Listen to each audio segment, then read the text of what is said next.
Good evening. We ready? Yeah, so I think Philip's going to take the first part of the slide deck, and then I'll do the last half. So, Philip, would you like to start things off for us? Sure, I'll share my screen here.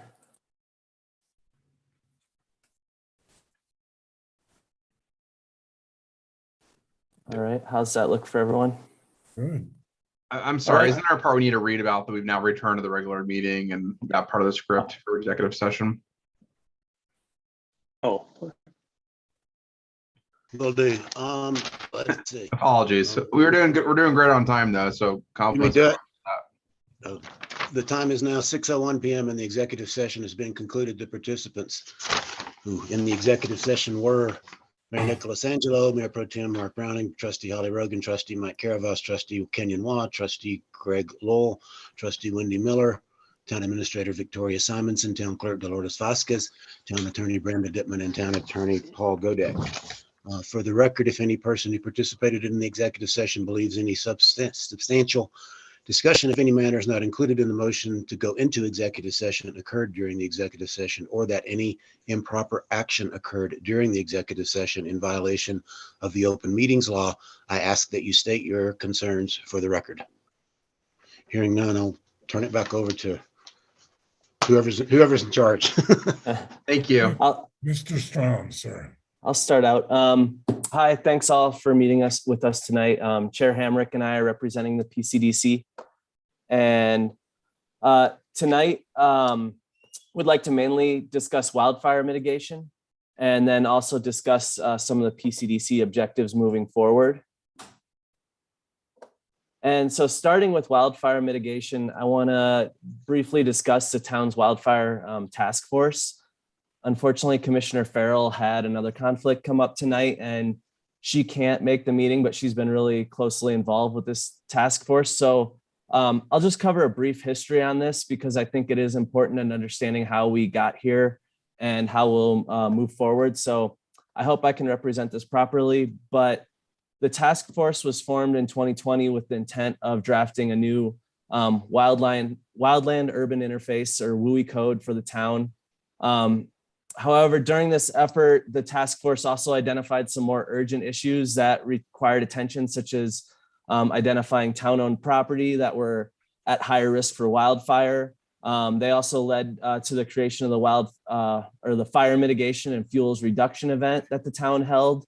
They assisted in developing the budget for the wildfire or for the fire mitigation for the Martin parcel. And then they've also provided the WUI code recommendations that are in your packet tonight. So the task force has accomplished a lot, but and it's really been key in beginning this town's wildfire mitigation effort. But we've reached a point where there needs to be a more functional group to continue this effort.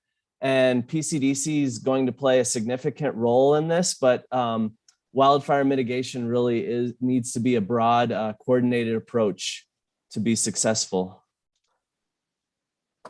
And with that, I'll turn it over to David. thanks, Philip. Yeah, and just to add what Philip said, Commissioner Farrell has been instrumental in making this task force happen. She was the one that, who the chair at the time, Greg Edding, pulled this together and has been pulling this task force together to come up with this recommendation. So unfortunately, I missed the meeting last week where we talked through this, so I'm going to do the best I can. But and part of this, I'd like to make sure it's a two-way conversation. So if there's any questions as we go through this, feel free to raise your hand or just jump in. So anyway, so the thing I heard loud and clear from the PCDC's meeting last week was we need to do something and we need to do it now. So that was the one message I wanted to make sure that got delivered. So as Philip said, so the task force was really firefighting subject matter experts. So I think it was a task force focused on that task at hand. But going forward, I think there's a much more broadly coordinated effort that needs to be done at the town level as well as a broader regional level, which I think the Fire Protection District, of course, needs to be plugged into that. But so certainly the first thing that needs to be done is WUI code adoption. If you look at the WUI code, it's somewhere in the neighborhood about 60, 70 pages, very detailed. As we all know, the town's fully built out or almost fully built out. So the challenge really of adopting the WUI code is trying to figure out what are those pieces that are appropriate, which pieces are appropriate in new construction or infill type projects. So that's to go through the effort to figure out what WUI code, where do you get the biggest bang for the buck, as well as not putting too many stringent codes on. As you've probably seen with the Marshall Fire, there's been some backlash with people having to build new homes and the construction costs are outrageous. So I think the key there is finding the right balance. Another effort needs to happen is community education. I think, just getting the word out. I think the Marshall Fire certainly has everybody's attention. If the other fires in the past couple of summers hadn't gotten to fall at people's attention, but getting the word out. I'll tell you from a personal standpoint, there's a program that Boulder County has called Wildfire Partners. I think I'm one of the only a couple people in Lyons that have participated in that program. It was a FEMA program. I somehow stumbled across it, but it's things like that. I think we could do a much better job of getting the word out, letting people know there's grant dollars out there to help mitigate the forest in properties. And then programming, there's some upcoming, or last year we had the one fire mitigation effort. I think that was in October timeframe. I think we could do more there to reduce the fuels, as well as there's a couple national type of call to action days. There's one on May 5th and another one in the October timeframe. Certainly code enforcement's a big one. You can drive around town and see a lot of violations. And that said, I think the code, once we got the WUI code and cleaned up the town municipal code, I think, and educate people, somehow get the word out that people need to take an effort on their own to clean things up. As we know, there's Lyons Volunteers, which is part of LEAF now, potentially using that group to help mitigate efforts around town for residents, for high risk areas or residents that aren't capable of doing that. There's certainly grant funding opportunities out there. I mentioned that Wildfire Partners that I had participated in myself. So I think there's efforts there. And then of course, really the town trying to do things on their own, there needs to be a coordinated effort, of course, with the state, with Boulder County, left-hand watershed, so on and so forth. So it's a lot of parties involved in trying to mitigate the fire danger. So the recommendation is just to ask the Board of Trustees to create a wildfire mitigation task force.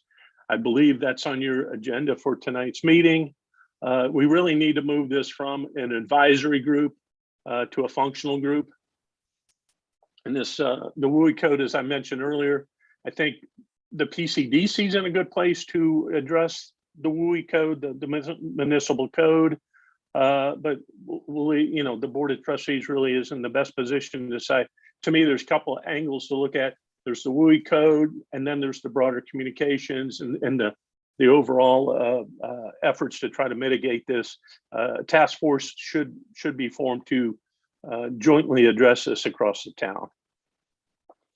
And then, as mentioned earlier, I mean, there's lots of stakeholders across the community. By addressing any WUI code adoption for the town, there's a lot of impacted parties.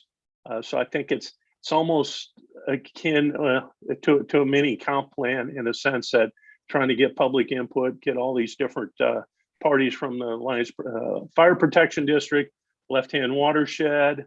The watershed's important because it feeds downstream to our water supply. And then of course, across the town of Lyons, all the departments are involved. You go ahead and change this slide, Philip. Oops, I guess let's leave it here and are there any questions about wildfire mitigation, what the town needs to do? I think, again, just to reiterate, we're at a point, I think everybody understands the criticalness of this, especially after fires in December, and we really need to get on the stick and start moving things out. I realize this board is only in place for another month, but I think there's some things we can start doing pretty darn quick. Comments, thoughts? David, I talked to Chief Zick, and the Lyons Fire Protection District will come to any party who requests it and do an analysis on fire mitigation. Okay. And I would just add, when I look at trying to solve this problem, it's a pretty complex problem with lots of agencies involved, but I kind of, at least in my mind, chunk things down where at the broader level, the fire protection district has a certain charge. And personally, I think there's a lot of these efforts they should be leading. And then there's, and that's coordination across different agencies, different protection districts, so on and so forth. But then you ask yourself, the next layer down is really the town of Lyons. And within the town of Lyons, there's, I look at it as, okay, there's town-owned properties. The town has control over those. Those are very specific things we can start doing sooner than later. Then you get into, you know, the communication. What can the town do to influence, given their role in things, and how do you communicate to citizens and get the word out? And then the third leg of the stool is really the citizens. A lot of private property owners like myself have tried to mitigate property. So it's really addressing all three of those. What can the fire protection district do? What can the town do? And then what can citizens do, and how all those work in concert together? So I think defining roles and responsibilities across those three, so people understand where they can make the largest impact. Chair Hamrick, thank you, and the PCDC and this whole task force. This is, in my opinion, the most important work we can be doing now, because if we don't do this soon and we don't do this right, nothing else is going to matter. So I have a question about whether there'd be any benefit to creating an official board or commission versus a committee or a task force to do this work. I don't think it's short-term work. I think it's going to be long-term and ongoing, because I don't think the threat is going anywhere. Correct. So, and this may be something that my colleagues and I would want to discuss later, but I think it may behoove us to look at creating an official board or commission for this. Curious if anybody else has any thoughts about that. Mayor Pro Tem. Yeah, I do. And I was going to raise the same point. In the past, and if you look at the municipal code in terms of what boards and commissions and advisory committees can be created, in the past, the things that have been called task forces have been temporary in nature. They're advisory committees appointed for a specific purpose for a limited time to address a particular issue and basically report back to the board. There were at least 2 housing task forces after the flood, for example. I'm not real sure what the PCDC is suggesting, because whether you create it as a permanent board and commission, which even permanent boards and commissions can be dissolved whenever the board wants to. If they finish their job, then the board can dissolve them. Or whether you call it a task force advisory committee, every task force or committee is by nature advisory. We can't delegate to, even if you call it a task force, the authority to make decisions of where to prioritize enforcement efforts. Everything is advisory to the board. So the suggestion that some committee or task force can't do enough because it's advisory, it has to be advisory. You can't delegate board power to it, I think, unless Brandon may correct that. But so, I think you get more emphasis if it's a permanent board or commission and doesn't have a narrowed scope of duty. But I don't think it matters so much what you call it as it does what scope of duties you provide to it, and the timeframes that are set for reporting back to the board. Yeah, I think both of your comments make a lot of sense. Whether what the board, the group's called, I think is not that important. I think the permanence versus temporary, yeah, or like you said, Trustee Browning, you could dissolve that anytime. But I do think this is a cross-functional group. It goes well beyond any particular functional group that exists today. And so to me, it makes sense to create something that crosses across all these boundaries. Further comments? Mayor Angelo, can I make a comment? Of course, sir. Thank you. So, I mean, kind of following up on Trustee Browning's or Mayor Pro Tem Browning's comments, if it was a temporary task force, we could do that via resolution. If it's going to be a permanent standing body of the town of Lyons, it needs to come back as an ordinance setting forth the membership and all the associated information that any standing board that the town has. So that it'd be a distinction. In terms of delegation authority, I mean, Mayor Pro Tem is typically right. There's not a lot we can delegate, outside of the statutorily created boards and commissions, which have decision-making authority, like PCDC, like the Board of Adjustments. If there were some funding, that could be distributed as part of the board's functions. That might be a decision that could be delegated, similar to the Arts and Humanities Commission or the Standing Loan Committee, but in terms of large policy changes, there's certainly legislative creation. Those things cannot be delegated. So we'd have to get into more detail on what is that we believe the functions of the committee would be, and then whether or not those are things that, could be delegated or not, and then kind of go from there. Thank you, Councilor. Yep. Further comments?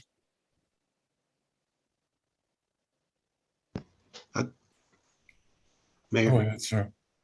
Yeah, I have one more suggestion that I threw out in passing before, and I'll throw it out seriously this time. I think there would be value to the town in passing a bare bones WI code soon. I mean, like as soon as it can be done, that would apply only to new buildings and to substantial remodels, basically. Now, we all know that there's maybe 8 or 9 lots left in town. And how many substantial remodels? There could be a few of those, but I think there's value to getting a WI code, a bare bones one, I'll call it, on the books, so that when the town goes searching for grants for some of these things in the areas that the Wildfire Task Force outlined, and the federal or state agencies or foundations or whoever you go to ask the very important question, do you have a WI code in place? The town can say, yes, we do. Now, they may not know that there's only 8 vacant lots in town, and they may not know that there may be 3 remodels a year. But I think we should get that in place now, and then delegate to task force, commission, whatever you want to call it, the very difficult duty of deciding what do you grandfather, what are your code enforcement priorities, do you require retrofitting, that kind of thing. In other words, while all that difficult work is taking place, because that's going to take a while, it gets controversial. And, in Lyons, I'll tell you, one of the big controversies will be when a code enforcement officer comes around and says, you need to cut this tree and that tree down because they're too close to your eaves. And just as a personal example, since we bought our house here 14 years ago, neighbors on both sides have planted trees in their backyards that there's no way they would comply with the WI code. Their crowns are within 5 feet of our roof. In fact, some of their limbs are touching the side of our house. We're going to have to get somebody to saw them down. So when you start telling people in Lyons to cut down trees because they're too close to houses, then you're going to get the backlash that David was talking about. So that kind of stuff is going to take a while to figure out of how far do you go. And people that have untreated wooden siding in their houses, how long do you give them to correct it? Or can you get grants that, match the cost 50-50 with them? That's where the real laborious, time-consuming work is. But to me, I think there should be a WI code, at least the working of it, the bare bones framework of it in place while you're doing all that study, so that you can go ahead and ask and seek grants and stuff. And then when you get that task force work completed, you amend the existing code. I think there's value to doing that. And maybe that's not realistic, but I think it's better to get one in place now, even though it won't affect very many properties, than wait till the very end include those properties with all the other properties that need to be retrofitted or enforced. Great suggestion, Mayor Pro Tem. Philip, are we done with the screen? Can we have our screen back? Yeah, we can do that. Thank you. Yeah, we just had one more, but we can get to, let's finish Okay, let's finish this it. discussion. This is important discussion. Okay. Any other comments?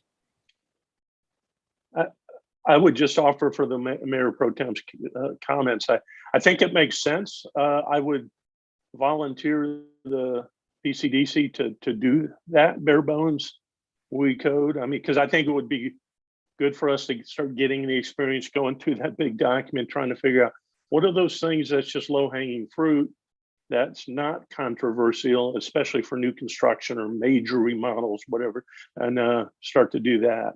And then that way, the other stuff is going to be controversial and take more time, but at least we can start getting our feet wet with that. So that may be something you consider tonight during your regular meeting. If you want to appoint the PCDC to do that, we can certainly start on that. Okay. Additional comments? We have another slide, Philip?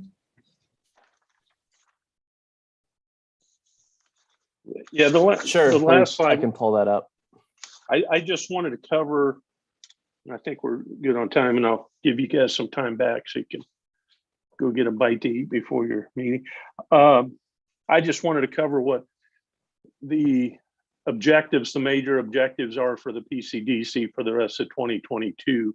As I mentioned earlier, I think the comp plan is the biggest thing we have on the plate.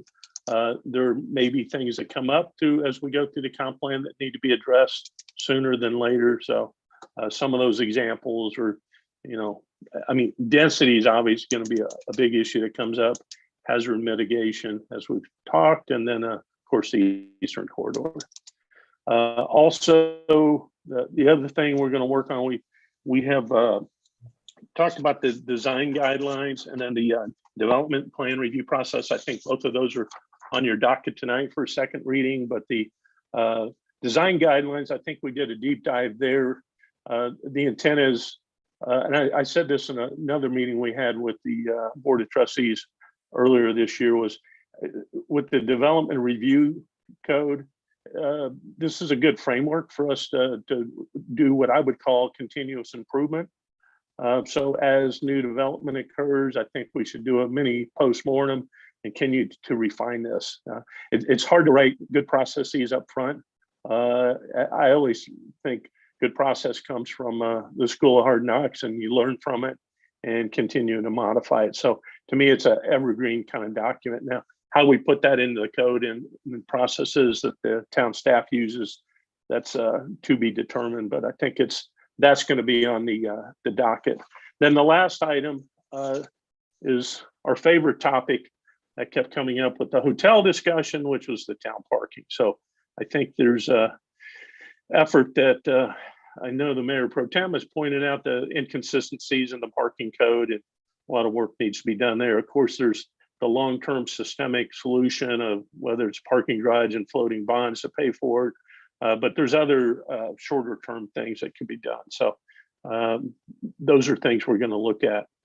And I would ask this board, I know you only have a month left in your term, but two things. One, is there other things you think we should focus on for the rest of the year? And then lastly, is there any constructive feedback for the PCDC that you would offer up to provide us? Just say, hey, how can we do a better job? Any thoughts or comments?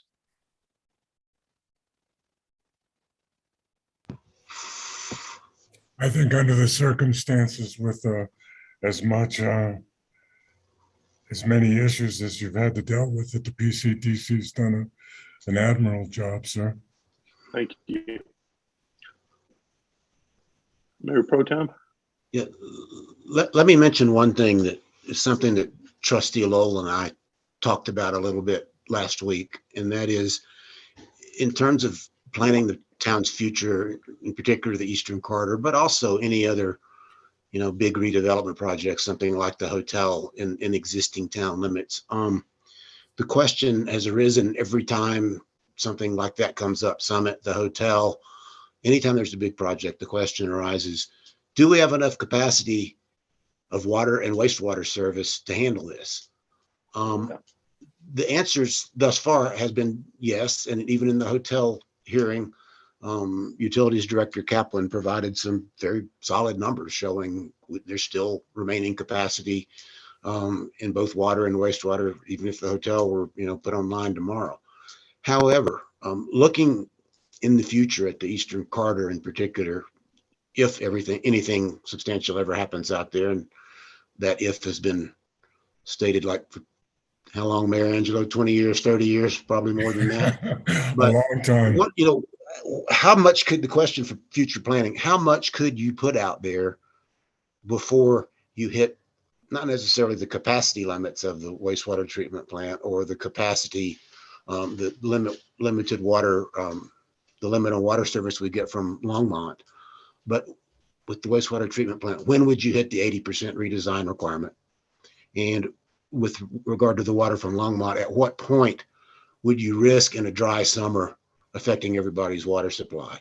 There have been reports done in the past about, projections of what are the needs going to be at build out. And I can't remember if it was the Honeywell report or the JVA report. There were two different reports done before the wastewater treatment facility was designed and built.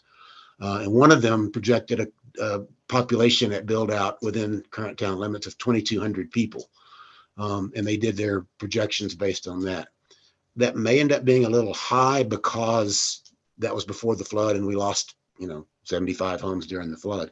But it seems to me it would be good if we could update those, what's it going to look like at build out reports in the near future, because we are at build out, or we're close enough at build out now that we know pretty much we don't have to project wastewater and water use anymore. We've got the actual numbers. And if there's 8 vacant lots, you pretty much know what kind of homes are going to go on them and what kind of water use they're going to have. So instead of doing projections, 8-10 years in the future, like they did when they designed the plant, you can do those with actual numbers now. And let's see what capacity, excess capacity we have, because we're relying on old pre-flood reports if we look at those old things. But there's a quick word of caution, and Trustee Lowell and I talked about that. That report, if what you want is a real world,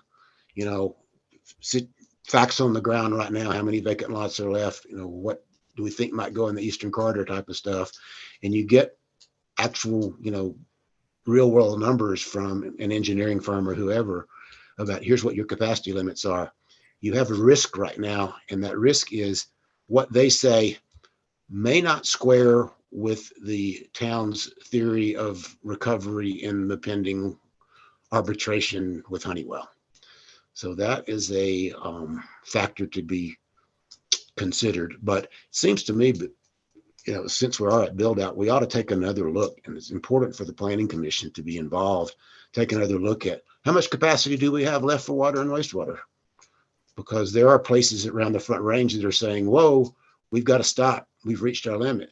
And I don't think we really know how close to our limits we are, but I think it's important that we find out, and not just for purposes of calculating damages in a lawsuit, but for making real world decisions about major developments. So that's my suggestion, is something that this PCDC might want to get involved in taking a serious look at. Okay, thank you. And Mayor-elect, can I call you that? Mayor to be, since there excuse wasn't me. an election. Oh, but that's true. Trustee for now. So Chair Hamrick, I just want to commend the PCDC for the amazing work that you have been doing. As you know, I was on the PCDC right before I was elected, and it's a huge difference in just the progress that you've made, particularly with the comp plan. So I want to commend everybody for that. And also say that the incremental review and modification of the development review, I think, is a great idea. It sounds a lot to my ear like agile development processes, Yeah, exactly. which I'm very interested in when it comes to government functions. And so I think that's absolutely a terrific idea. I'm glad that you're going to be doing it. Good. Thank you. Mhm. Other comments? Philip, Okay. could you unshare the screen, please? Oh, Thank you. Any And- other comments? I just have a public service announcement to make. So we're losing one of our commissioners, Commissioner Farrell, who's going to become a board trustee next month. So we're out looking, hitting the streets looking for a replacement. So she's going to be irreplaceable. But if there's somebody of that caliber that comes to mind, please let us know. Okay.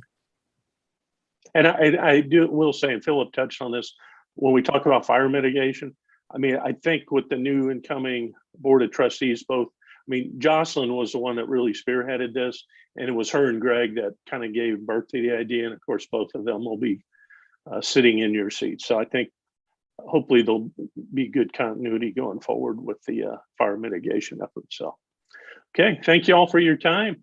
Thank you, sir. You're welcome. Thank you. Okay, we got a little time between now and the meeting. Enjoy it, everybody.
There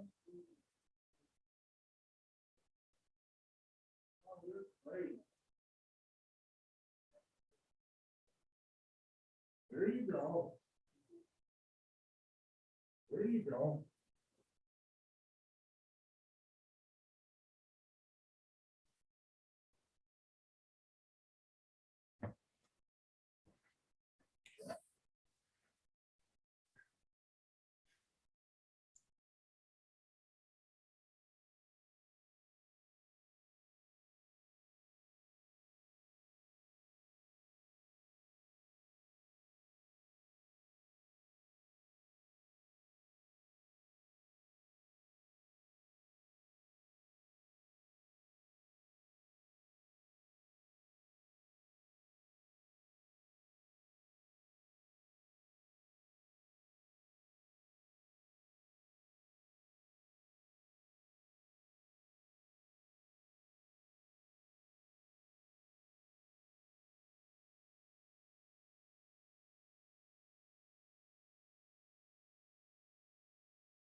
Counselor, we'll be starting with audience business. And we'll be starting at 7 o'clock. The audience, most of the time, I'm sure, doesn't realize audience business until between, 10 minutes after, maybe 15 minutes after. In the case that somebody may have missed our previous process in regard to the roll call, reflective moment of silence, and the approval of the agenda, is it possible, if somebody wishes to speak, to allow them to speak? It could, Mayor. Maybe an easier option, though, just to move the Boulder County Sheriff's Report and trustee reports up in the agenda. So that way. Okay. Yep. Okay. We'll need a motion to amend the agenda, but Okay. that'll probably move audience business after trustee reports. I think that should probably handle your concern. Good.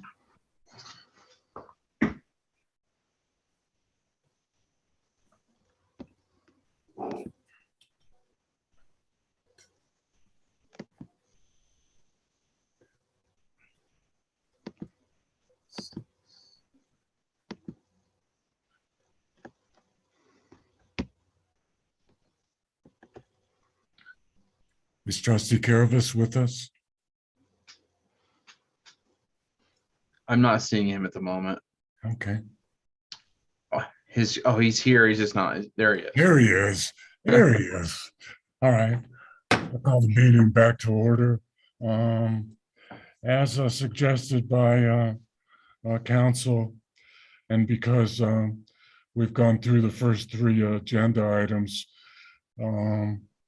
I'll entertain a motion to move audience business to after trustee reports, amending the agenda. So moved. Do we have a second? Second. Any discussion? Seeing none, I'll call for the vote. Mayor Angelo, Aye. Mayor Pro Tem Browning, Aye. Trustee Rogan, Hi. Trustee Caravas, Aye. Trustee Miller,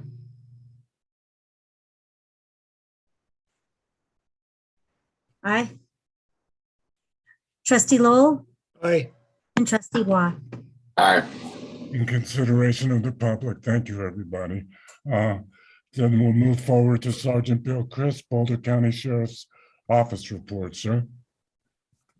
And All right. oh, there he is. Yep, I'm here. Sorry Go about ahead, that. sir. A little delay on the buttons. Thank you, everybody. Good evening. My report is a little bit short tonight, but I do have 3 items I'd like to discuss real quick. First item being that tomorrow at 3 o'clock, myself and some co-responders from the Sheriff's Office, along with Town Administrator Simonson, will meet. We will be discussing the practicalities of bringing some part-time or full-time co-responders into Lyons as a stationary static post. I discussed it today with 2 of our co-responders, and we're going to kind of just discuss the practicality and things like that. I believe it's an awesome program and that it'll work really well, and diving into the community and being a part of it's going to be a big deal. So I'm going to push very hard for that. I believe that they have some additional resources to bring in some additional co-responders, and that's what's kind of prompting this move prior to the grant money that we were talking about a while back. Second thing is vehicle trespasses are upticking a little bit in the town of Lyons. We've hit a couple more last week. Once again, crime of opportunity, vehicles unlocked. Right now, we don't have any good leads. Not a lot of things were stolen. Cars were just rummaged through. However, cars unlocked and doors unlocked invite trouble. So I make my plea once again, as I usually do at the board meeting, is crime of opportunity. Lyons is a great place, but it's still not immune to these type of things. So please lock up your stuff, and that will really help. If you see something, say something, give us a call. And then the third thing I just want to hit on real quick is I'm still doing some follow-up on the flat camera system proposals. Everything is still in action. We're in the phase for Colorado State Patrol and CDOT to, I'm sorry, not Colorado State Patrol, but CDOT to get these sites established and approved. So I'm waiting for a follow-up phone call from them. Hopefully I'll get a better update this week. That kind of leads me into just a really short subject that I'm not 100% prepared for tonight, so I won't get into it too much, but I'm going to put together just a little bit of a proposal or report on just the importance of cameras. I think in light of circumstances that have gone on over the past few years, most people are very much in favor of more cameras in town. It's unbelievable how many there are that we just don't even know about, that there's just cameras everywhere. And it does an excellent job for police officers to put pieces together, to be able to track people coming and going, whether it's in the store, out of store, walking down Main Street, driving a car in or out of town. I took a burglary report in the county on Saturday at a storage unit, and they have cameras everywhere, and they provided me a thumb drive with all of the movements of the suspects. I can see the plate on the car. I can identify him. I can see him cut the lock with bolt cutters. I mean, it's incredible what cameras can do. So I'm going to try to put together some facts and some numbers to kind of go along with why I feel cameras are so important, and see if we can't do something a little more proactive in other areas of town, particularly the parks and things like that. We do have a few mobile cameras that we put up when we have issues like the graffiti and stuff like that, where we can target a certain area, but permanent cameras in and around town in strategic locations would be a huge benefit. So over the next couple of weeks, hopefully by the next meeting, I can have something a little more put together, and maybe some statistics on some other towns that are using the systems and things like that. And then finally, still just working with Chief Zick on the water rescue plans for this coming summer, some swift water rescue trainings that the fire crew and the sheriff's office will perform jointly, and looking into some smaller town municipality codes that revolve around this kind of stuff, tubing bans, getting into water without life jackets and such. So we're still very much in the thick of that project. That is all I have tonight. Are there any questions or comments for Sergeant Christ? Mayor Pro Tem. Yeah, I had something I wanted to bring to Sergeant Chris' attention. There's a small Lyons group that has a Facebook page called Lyons Cleanup Helpers, and mostly in the summer we do trash pickup in parks and stuff. But one of the members of that group was out this week, happened to be doing a walk down by the river, and picked up trash, down past the McConnell Bridge, and then posted on the group and alerted me that next to the parking area that's by the water inflow channel down past the east of the Welcome to Lyons sign, where I forget the name of the owner. It's the channel where the water flows from Carter Lake into the river during the summer. Northern water. Right, northern water. Anyway, our group member couldn't even pick up all the trash down there, and ask if anybody else had time to do it. So I went down there with a couple of trash bags and looked at it, and the litter of that has become party central, that property. Okay. The number of beer cans and beer bottles I picked up, they weren't discarded 6-packs, they were discarded cases. I mean, there must have been 4 cases of bottles and cans down there that could barely fit in a large trash sack. So if the deputies are patrolling around and see people parked in that area, particularly after hours, it might be worth checking, because there's some hard scale partying going on there, and they're leaving all their empties, and there are a lot of them. So just wanted to call that to your attention. Absolutely perfect. I thank you very much. A lot of times we don't know unless we hear about it from somebody. So I will get my guys on it for sure. Okay, thank you. You bet. Trustee Lowell, did you have a question? No, I was just going to echo Mayor Pro Tem Browning's comment on that. That's an area that attention needs to be paid to. 2 things, Sergeant. The news on the co-responders is fantastic, and I think that you'll have a lot of support in regard to the camera proposal. Great. Please stay safe, sir. Thank you. You're welcome. Trustee reports. Trustee Rogan. Thank you, Mayor. Good evening, everybody. So I attended the DRCOG Boulder County Subregional Forum last week, which was great, and also the Boulder County Consortium of Cities. It was actually our first meeting of the year. The previous one got canceled, so it was a meeting where we just set the agenda for the year. So that's exciting. EVC and HPC haven't met yet this month, so nothing to report there. And I just want to remind everybody, including the public, that there is an open house for the comp plan Wednesday evening at the library at 6:30, and they're doing amazing work. So I suggest that you pop in and give your feedback. And that's it. Thank you. Thank you. Mayor Pro Tem. The Parks and Recreation Commission met on February 23rd. They had a presentation from a group of students from the University of Colorado at Denver Architecture and Urban Planning Department. And they are going to work with the Parks and Rec Commission on a walkability study of Lyons.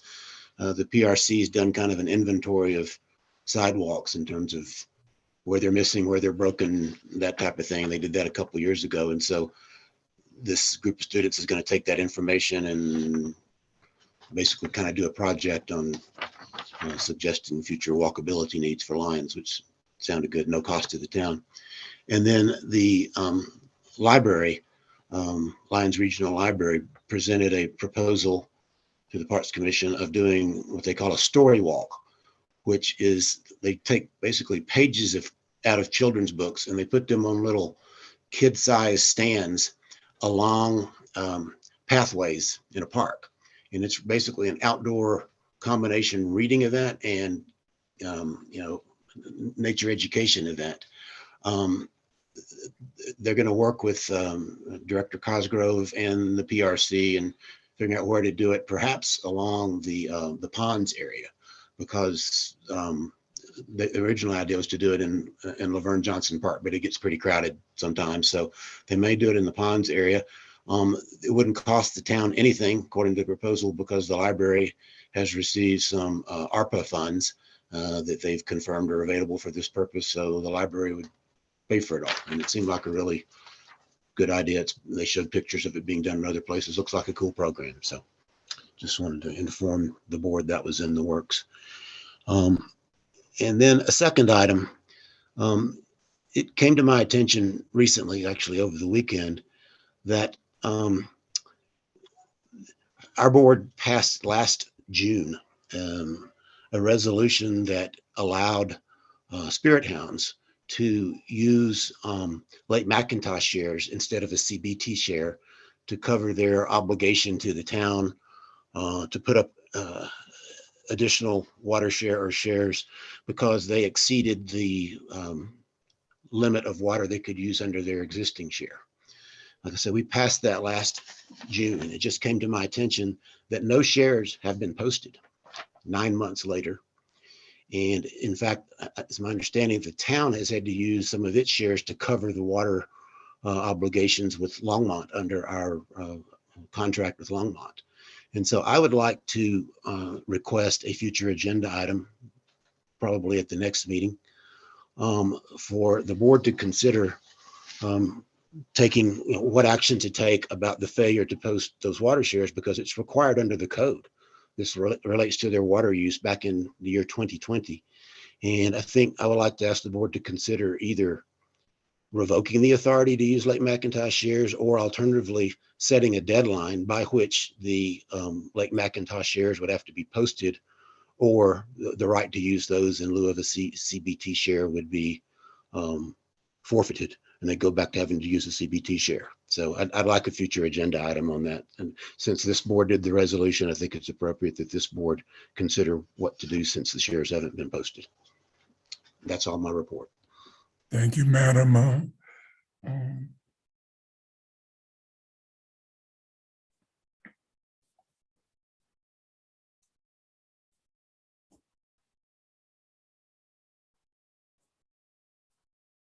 Administrator Simonson, let's make sure that that's on the next agenda, please, per the Mayor Pro Tem's request. Sure, and just so you know, they've also put an agenda item request in for that meeting, so it'll be a good Let's make- time to bring them up. Good, let's make sure it's on there. Trustee Waugh. Hello. I don't have much to report. The PCDC meeting, we had a discussion about the latest meeting at the workshop earlier today.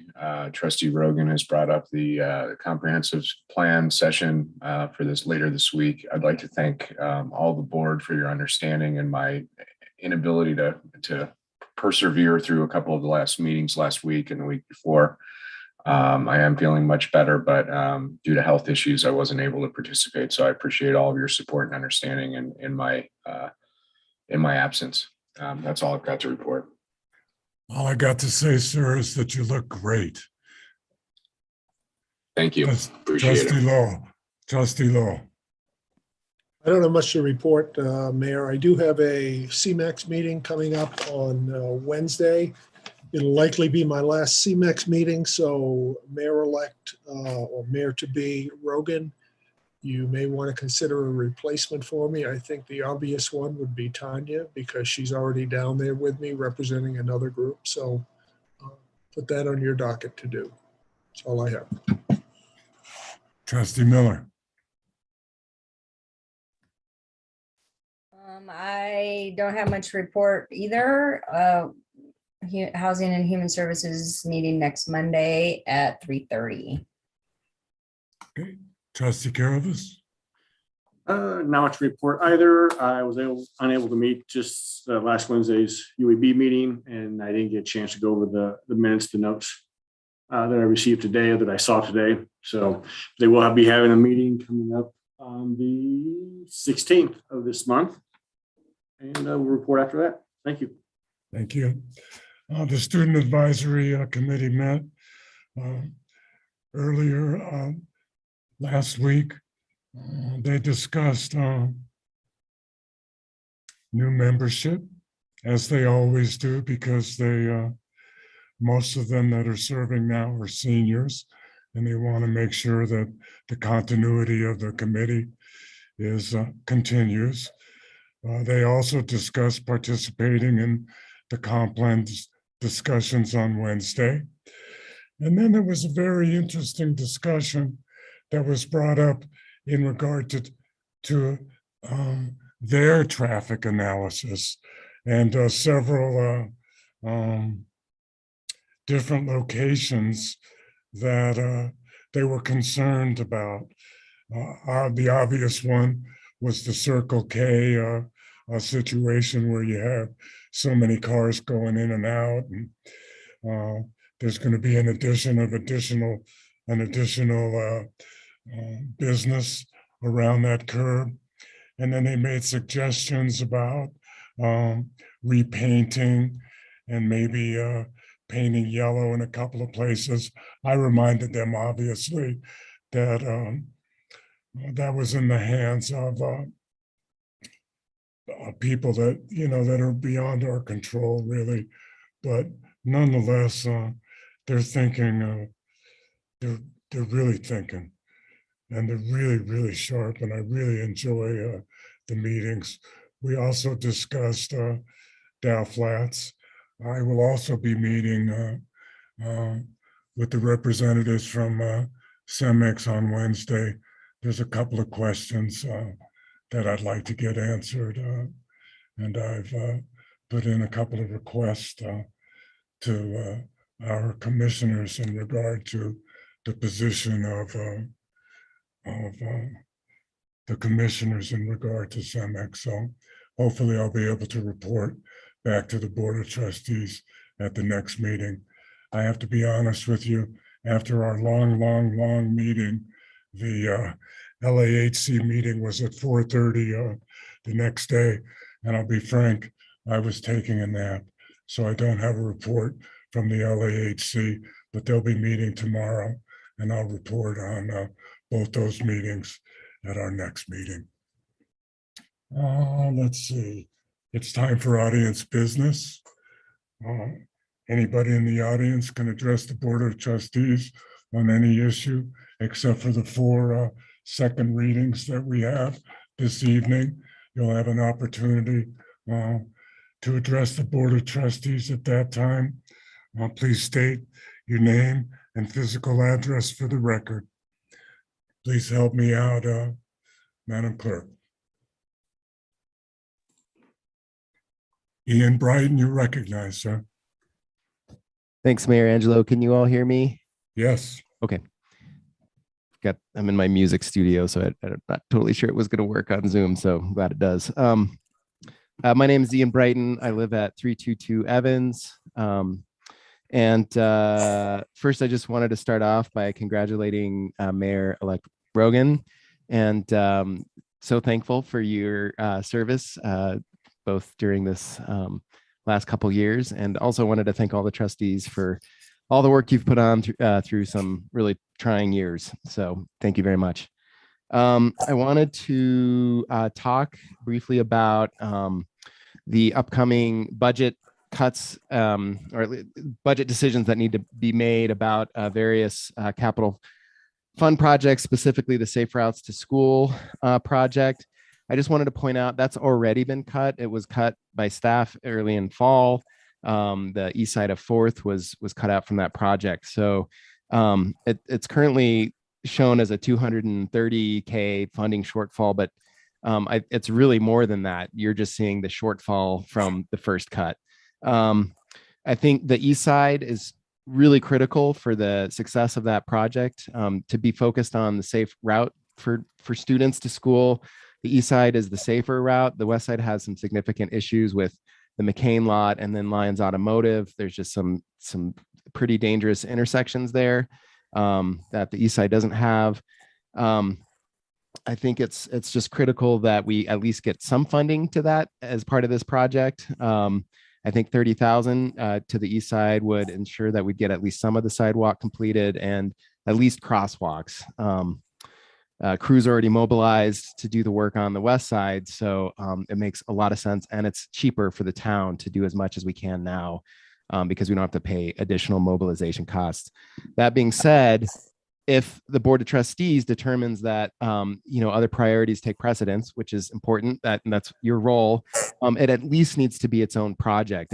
It needs to be listed as a project that you all can consider in terms of all of the other priorities and needs of the town, because currently it's kind of just been left off the list. So I just wanted to also point out that congestion is growing in Old Town. Old Man Winter was a great success, but for residents like us who live on Evans, it was bumper to bumper parking all along the street, cars driving up and down, folks on their phones trying to figure out where the event was. It was a little chaotic, and we just have terrible sidewalks. So it makes it very difficult to walk or park or do anything in those situations. These are going to grow. I support these events that the town is putting on, but help us, give us some walkability, more walkability. And I'm really encouraged to hear that the walkability study is going through. I worked with the town early days to get that started. So that's really exciting.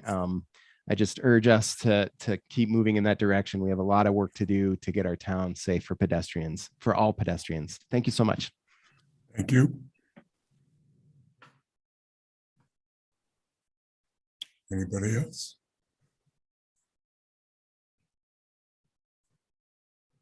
I don't see anyone, sir, with their hand raised. Okay. Then we'll move on. Staff reports, flood recovery update. Yes, evening, everybody. Sorry, my camera still does not work. I'll give a quick update here. The Pedestrian Bridge, they have been working on the sidewalks and ADA ramps, and while we were waiting for our permit from the state to get into the stream, and we got that permit this week. So they will start building a diversion and start doing that work to build the abutments for the pedestrian bridge. Just so that everybody knows, we'll be delivering the bridge early, and it'll be stored on the road on the south side on 4th and Evans. in that corner of the road is going to be closed to through traffic. And also I should mention, while we were doing the work on this project, when we demoed some areas for the over on Railroad and 4th to do the head ramps, we discovered that the storm pipe under there was completely pretty much rotted out. So we'll be replacing that stormwater pipe there in front of McCain's property on 4th Avenue. And that will be funded through the town and not through the project. And then the next item to update is the letter, the LOMAR, the letter of map revision for the new floodplain mapping. I've talked with the town engineer. We're going to set up a call with CWCB, which is the Colorado Water Conservation Board, and determine if a LOMAR is required or not on most of our projects, because we did what we call a no rise on all of our projects. So we're finding out if you even lower the stream 3 inches, then you might need a LOMAR. So we're going to get clarification on that to see if we need a LOMAR on any of our projects. I do want to mention, so the Broadway project is in design. This week, we will have 2 meetings set up for businesses to come and get an update on the conceptual design and give input and let us know if they have any concerns. And then the following week on the 15th, we will have, March 15th, we'll have a public meeting for the public to come and look at the conceptual design. And these will be held in the library. I do want to mention that project does include a 10-foot wide multimodal trail. So, you know, speaking of walkability and pedestrian safety, and this trail will go all along the south side of Broadway and connect to our existing corridor trail over by the Black Bear Hole that goes all the way to McConnell. And this project will bring around 47 more parking spaces as well. So that should help a little bit with our parking issue. The next project, the trail extension, right now we're just holding to see where we're at with budgets. We did negotiate with the consultant that proposed for design and got them down about 20% down off of their fee. But we're not awarding yet until we know how we're moving forward with our funding with all of our projects. And then finally, there's the GoCo project where we're improving the Black Bear Hole and the 2nd Avenue. And they will begin working on utilities at the 2nd Avenue parking lot this week. And that one too, I wanted to mention that there's some health and safety benefits to the community with this project because it also includes installing whitewater rescue stations. And we'll be putting in a restroom over there at the 2nd Avenue trailhead, which is a health benefit to the community. So I just wanted to mention those things with those projects. And then for the Bone Park drainage that we brought to the board, I think at the last board meeting, wanting some funding to add some drainage for the ball fields. We did go back to the design consultant and we worked with the town engineer and essentially, and we met on site with the contractor and the provider of the materials for the infield and the warning track. Because essentially the design consultant was saying that the drainage shouldn't be, when the fields are draining, they should not be eroding away at the material and the warning track and the infield as much as it is. It was meant to more either absorb into that material or flow right over the top of that material. So we met with all the appropriate people on March 1st, and we came up with a plan that we're going to recompact the warning track area We didn't feel like possibly it wasn't compacted appropriately. And then the infield, we've pulled up what they call the top dressing, which is a special material that's on the top of your grade. And we're going to compact the grade down again as well. We didn't think it was compacted appropriately. We're going to clean the top material, replace that, and then we're going to put another topping of what they call top dressing for that infield mix on top. And then we want to see how the drainage works after doing that work.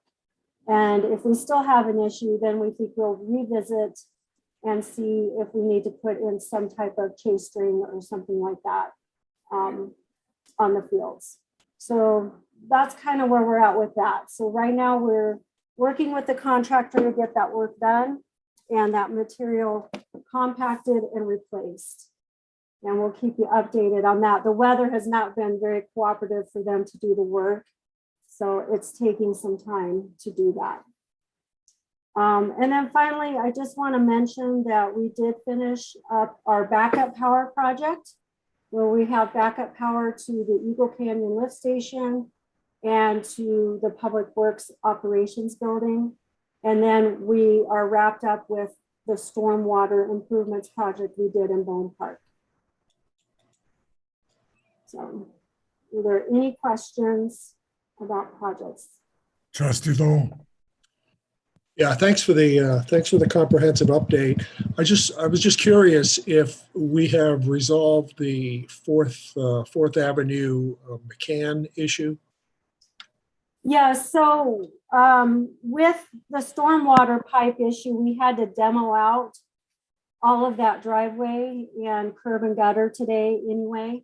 So I contacted Mr. McCain and let him know we would put back a 20-foot. He had a 45-foot drive, and I let him know that we would put back a 20-foot driveway there, and he said he was okay with that. But the access, it was a question of the access off Fourth Avenue, because the agreement says that he was only to access his property from Railroad Ave. Right. I guess he is saying that that is not going to be a primary access. He's saying that is a separate lot and that he needs access to that lot maybe a couple times a year to get to that loading dock. And that he still is going to fence that area, but we'll have a section of removable fence there for when he needs to get into that loading dock.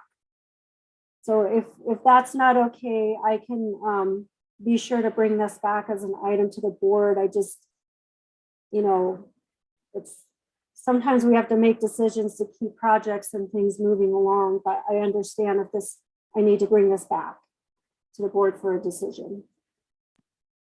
No, I totally understand it. If he's only going to be accessing it twice a year, I personally don't see a problem. I just wonder whether he's holding to the original agreement that was signed, but that's a matter we can explore later, I guess. Okay. Trustee Rogan. Thank you, Mayor. And thank you, Tracy. I personally would like to explore discussing this as a board. We spent a lot of time making this agreement with Mr. McCain, and I am not comfortable with allowing him to renege on any part of it. So my feeling is that we don't pour his driveway until we have a chance to discuss it as an entire board and amend the contract. Any other questions for Tracy? I have a couple. How much is it going to cost to replace that stormwater drain? We're actually waiting for estimates now. Director Kaplan could probably answer that much better. Okay. And then the other question I have is, I was always under the assumption, and I could be wrong, that the Broadway project was going to produce 51 more parking spaces. Is there a reason that it's now 47? I think there's just, you have to put in considerations of spacing to allow different types of cars that might have like bike racks on the back, so we can adjust the spacing of the size of the parking spots. Also, there's a couple driveways off of Broadway that impact a couple of the spaces, but we also have that turn lane that goes into the Oscar Bluth parking lot that we may eliminate that, and that'll add another 3 to 4 spaces. So it's still very early in the stages, but we're really doing our best to try and get as many spaces in as possible. Okay, it's just a number that I thought was a new number, and that's why I asked. Mhm. Any other questions? Counselor? Yeah, Tracy, the driveway that was taken out, did Mr. McCain put that in himself, or the town put it in, or? No, when we were doing, 2 summers ago, we did a paving and curb and gutter project, and he requested that driveway as part of that project. Okay, so it's town put it in. Yeah, Is it on town property, on his property? town property. Okay, thank you. Any further questions? Director Kaplan? Good evening, Mayor and trustees. So I'll start with my quick presentation that was in the packet. Wasn't a full presentation. I was just here to advise of some changes on the electrical capital improvements, since we didn't need to spend the money that was budgeted already in case there was a shortfall or in case we ran into problems on Railroad for that undergrounding project that Longmont was covering. We set aside the 40,000. We don't need to spend that. There were no overages. It's in the budget that Longmont was covering. So we have another project that's come up, and at this time it seems to be important with the SCADA concerns at various locations. So I put in there the project itself and the $25,000 price tag, and was going to switch the capital funds from that railroad project to this project unless there are concerns or questions from the trustees. And what exactly is the $25,000 for? To set up the SCADA system. Right now, there are only a couple of alarms out there that go off, and that's more handled by Nline. So this one would be a detailed setup of various alarms that can go off if different phases have a problem, if the battery backup system is not working, and a few other items that get a little bit technical that I will get training on from Nline, so that it will be also town staff will have someone able to monitor that. Excellent. Thank you, sir. Any And other then on questions? Oh, I'm sorry. Let's see. Administrator Simonson? I just wanted to add that we are being contacted quite regularly from the federal government that all of us need to be increasing our cybersecurity.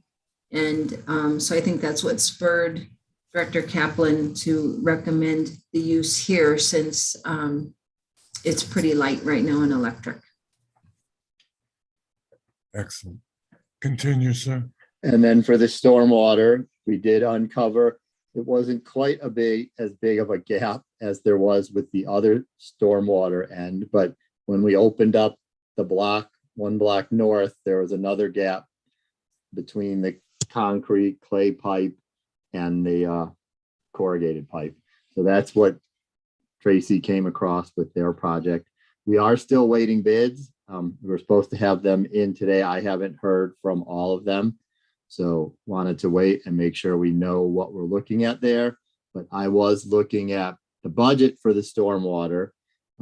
We did set aside 25,000 for design on 2nd Avenue. And we do have 40,000 set aside for jetting. So depending on where that comes in, we could cut back on those. There is also fund balance. When you go over the financials The stormwater the last couple of years has been the one doing. We haven't had big capital projects to take out funds from that. So we should have the available funding for that, and would commit it as part of the, hopefully the existing budget. I can make it work in what we have.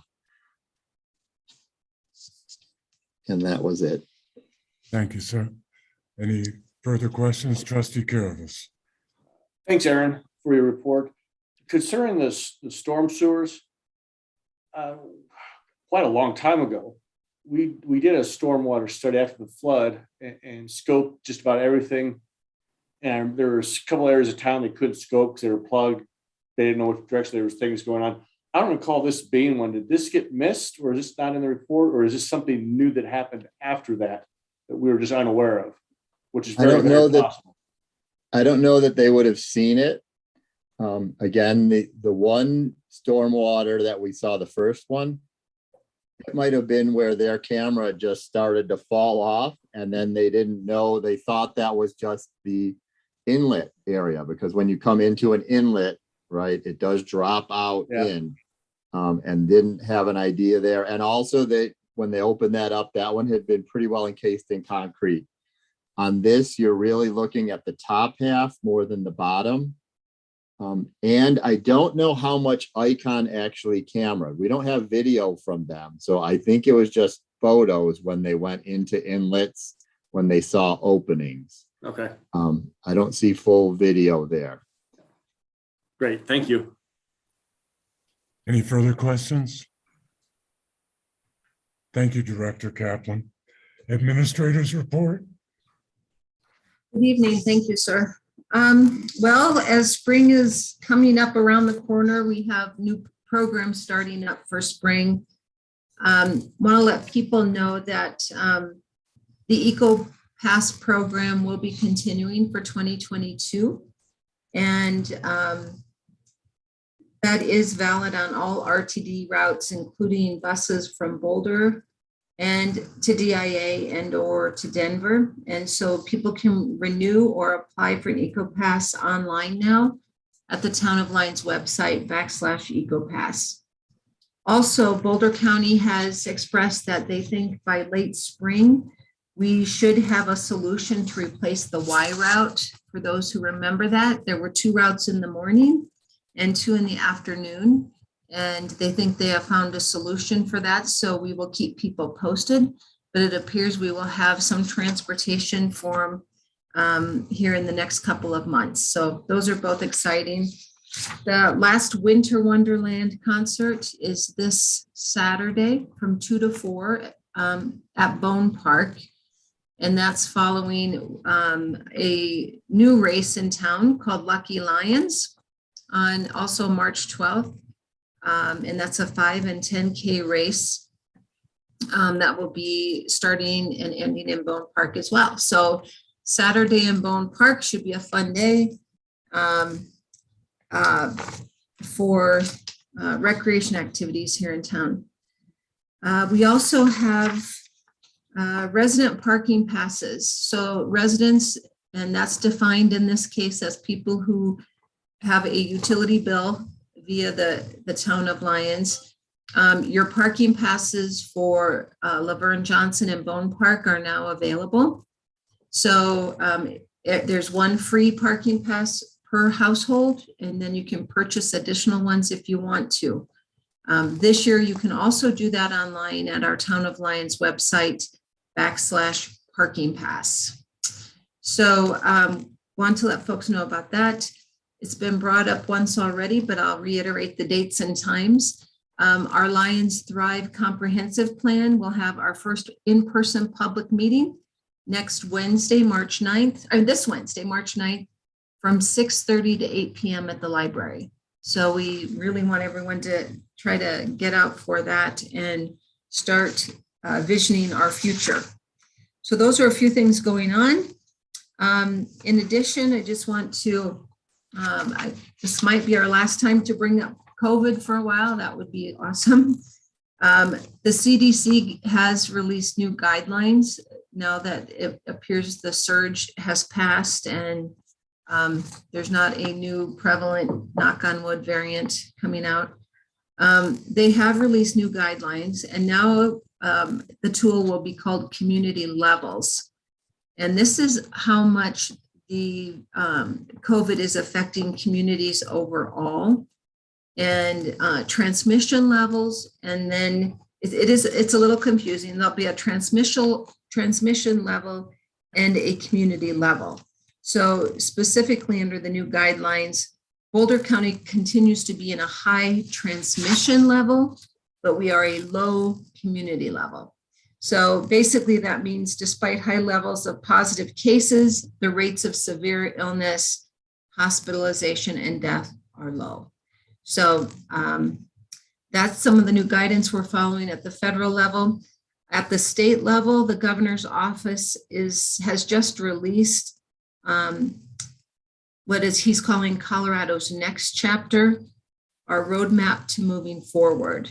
And this week, our COVID group in Boulder County will be reviewing that. And it is supposed to document the lessons learned and how to be better prepared for future pandemics. So we're going to be shifting a little bit. And with that, I'd also like to, at our March 21st meeting, hopefully bring forward our COVID proclamation once more, take a look at it, see how we need to adjust it moving forward as well. So hopefully that has settled down for now. And that's all I have for tonight as well, unless there's any questions. Are there any questions for Administrator Simonson? Trustee Lowell. Yeah, thank you, Administrator Simonson. I noted in your report, you were talking about the positions that you're trying to fill on town staff. Yeah. There was one there for a community services officer. Wasn't that the same title that we were trying to hire for Parks Patrol like 3 years ago? Is this the same thing? No, this is the code enforcement. Okay. Our new Okay. HR consultant said that's kind of an outdated term because it's a negative connotation, and most communities now call it a community service officer. So since we have posted that since the beginning of January, when the budget went into effect, we've only had 2 applicants. And we are going to interview one of them, but it has really proven to be a very difficult position to fill. And I, like many of you, really want to get a full-time person on board here. So we're going to do some brainstorming. Same with our maintenance positions. We are just simply not getting applicants. We have been getting some good applicants on Yanni Jones's old position in the planning department. But we just are not seeing them under maintenance or that code enforcement community service. So we are going to work tomorrow on coming up with some maybe new strategies or taking a look if we need to do any more adjustment with salaries. And if so, we'll bring those back. Okay, thank you. Any further questions? Mayor Pro Tem? Yeah, a couple of comments on the code on the community service officer.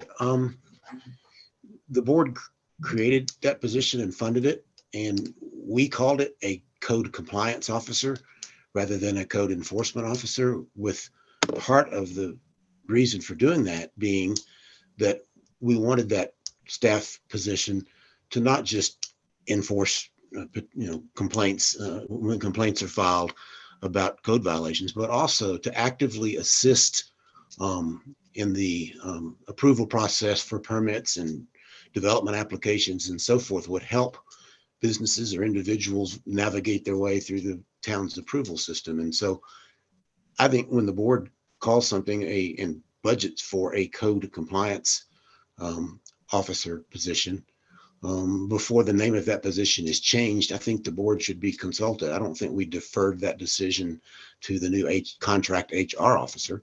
So I think some more study is needed of that. Secondly, something I thought of this week, and then your comments about the RTD possibilities reinforced that thought. I think eventually, it's going to take a while, but I think we will see some of the already 1.5 million Ukrainian refugees make their way to the Denver metro area one way or another. They're going to be dispersed around the world. And we've given some thought, Pam and I, that if the opportunity arose, we would be willing to host Ukrainian refugees in our extra rooms. But a big obstacle to doing that is the lack of public transportation. They're not going to have cars. Even if they do, gas is going to be $6 a gallon or something. And in further discussions with RTD, either as to the Z-Trip program or whatever new program they've got in mind, I sure would like it to be brought up if there's some way that arrangements can be made for not just in Lyons, but across the RTD area for any Ukrainian refugees that are even temporarily resettled here to be able to access that system. I mean, I don't really know how people could host those refugees in Lyons when they can't get to, Denver or Boulder or Longmont right now in public transit. But please, if the opportunity arises, keep that possibility in mind of whether there could be bus passes, Z-Trip, extra Z-Trip passes, whatever that might assist in any, if that situation arises in the future. So thank you. Thank you, sir. Any further questions? Thank you, Administrator Simonson. Counselor, legal update. Thank you, Mary Angela. Just a couple of quick updates. First, I want to update the board that we are working on the parking ordinance, changing the off-street parking regulations as requested by the board. That should be on the next agenda. Unfortunately, we're not able to get on this agenda just due to the other matters that came up and, me being gone and still catching up on that. But we'll be on the next agenda for you to consider. Likewise, we are also working on the special meetings regulations. That was a much older issue that came up in January, but one that also has been on our radar since then, and we plan to have it before the board at the next meeting. And then I would be remiss if not mentioning the Keith Bell property dedication and the drafting of the deed. No update there either. We just want to keep letting you know that it's going to happen. I absolutely promise it. But when we have this many land use applications, development plan agreements, it's unfortunately isn't the most pressing, the first thing we have to get done. So still going to happen before the end of the term, but no progress to report. Thank you, Counselor. Madam Clerk, could you please read the next item into the record? Yes, the next item is the second reading of public hearing of Ordinance 1112, an ordinance of the Town of Lyons, Colorado, amending Chapter 16, Article 6 of the Lyons Municipal Code, updating commercial and mixed-use design guidelines. This was continued from the January 18th, 2022 Board of Trustees meeting. Staff report, please. Hello, good evening, Mayor and Trustees. This ordinance would amend Chapter 16, Article 6 of the Lyons Municipal Code concerning the commercial and mixed-use design standards and guidelines. So currently, these standards and guidelines only apply to new or redevelopments in specific zoning districts and areas, but areas such as the commercial downtown zoning district are excluded and currently have no design guidelines. Additionally, the existing standards and guidelines were found to be inefficient and for development and were not effective for the town. So going back in a little bit of the history, PCDC formed a subcommittee at the direction of the board early last year to study the current code and determined it was necessary to replace the current Lyons Municipal Code with new design guidelines. The new design guidelines proposed cover all new construction or exterior renovations for commercial projects. And they've been reduced from, well, they're completely new, but the prior guidelines were 36 pages. And there's now 36 pages of standards and guidelines. Now it's 11 pages of guidelines only. The guidelines were developed based on feedback from prior developments and research the PCDC had completed on other municipalities. And we took some common elements from those other municipalities and developed them as a template to draft these proposed guidelines.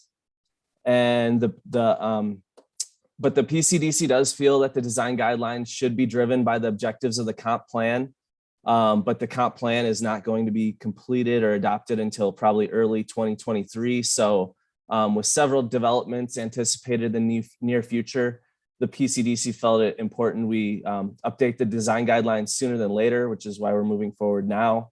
And the intent is to revisit these once the comp plan is adopted as well. The first reading was approved in last December for second reading and public hearing, which we're holding tonight. And also at the first reading, the board directed staff and the PCDC to do additional outreach to stakeholders. So in the past 3 months, staff, along with a subcommittee from PCDC, has completed the following outreach. We've sent out email blasts to 260 business owners, property owners, and developers and requested feedback or meetings. We've held office hours at the town hall for in-person meetings. We've held virtual one-on-one meetings, and it's been reviewed by the Economic Vitality Commission. To just summarize some of the feedback, of course, some of the initial conversation would start with some resistance. But I think after walking through the guidelines, there was an agreement that they were light enough and felt like they were palatable to the businesses, property owners, and it seemed they agreed it seemed like common sense. This led to discussions on the differences between the guidelines opposed to the standards which were in place before, and this allows for some flexibility. And businesses felt that's important, that's so they can still make decisions that work best for their individual needs or situation. And there was also desire from the feedback we got that there should be no surprises in the requirements. So I think formalizing these guidelines will provide some clarity between the applicants and the town. And because these are, because they are guidelines, there was some concern of town decision makers, who's and how certain portions are interpreted. But I think explaining that the real intent of these guidelines is really to prevent just flagrant or excessive designs that are really in violation of the guidelines. And last, there was a general agreement that the guidelines will help preserve Lyons' sense of place and preserve the town character. There were some minor revisions based on the feedback that we've incorporated and added in it's been provided in the red lines that you have. And but staff and speaking with the town attorney, we didn't feel these were substantial enough to require going back to PCDC or restarting the ordinance process. So in conclusion, PCDC has also recommended the adoption of the commercial design guidelines and requests the board endorse a relationship between the comprehensive plan and the commercial guidelines moving forward. With that, I'm happy to answer any questions. Are there any questions for staff?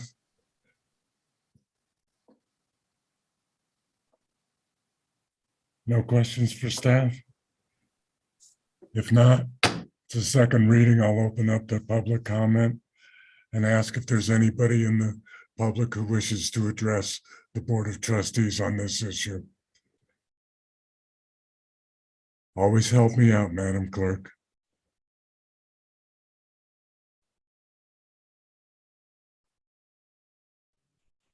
No, sir, I don't see anyone with their hand raised. Thank you. I'll close the public hearing therefore and ask for a motion.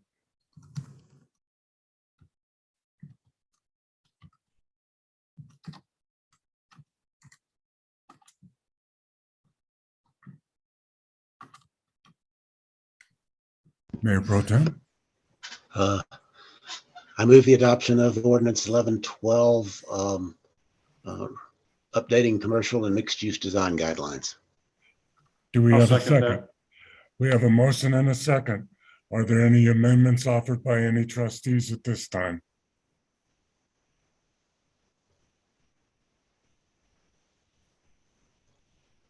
Seeing none. The Attorney Dittman has his hand raised. Counselor. Yeah, I have a question for really for Planner Strom. So you circulated red lines to this ordinance.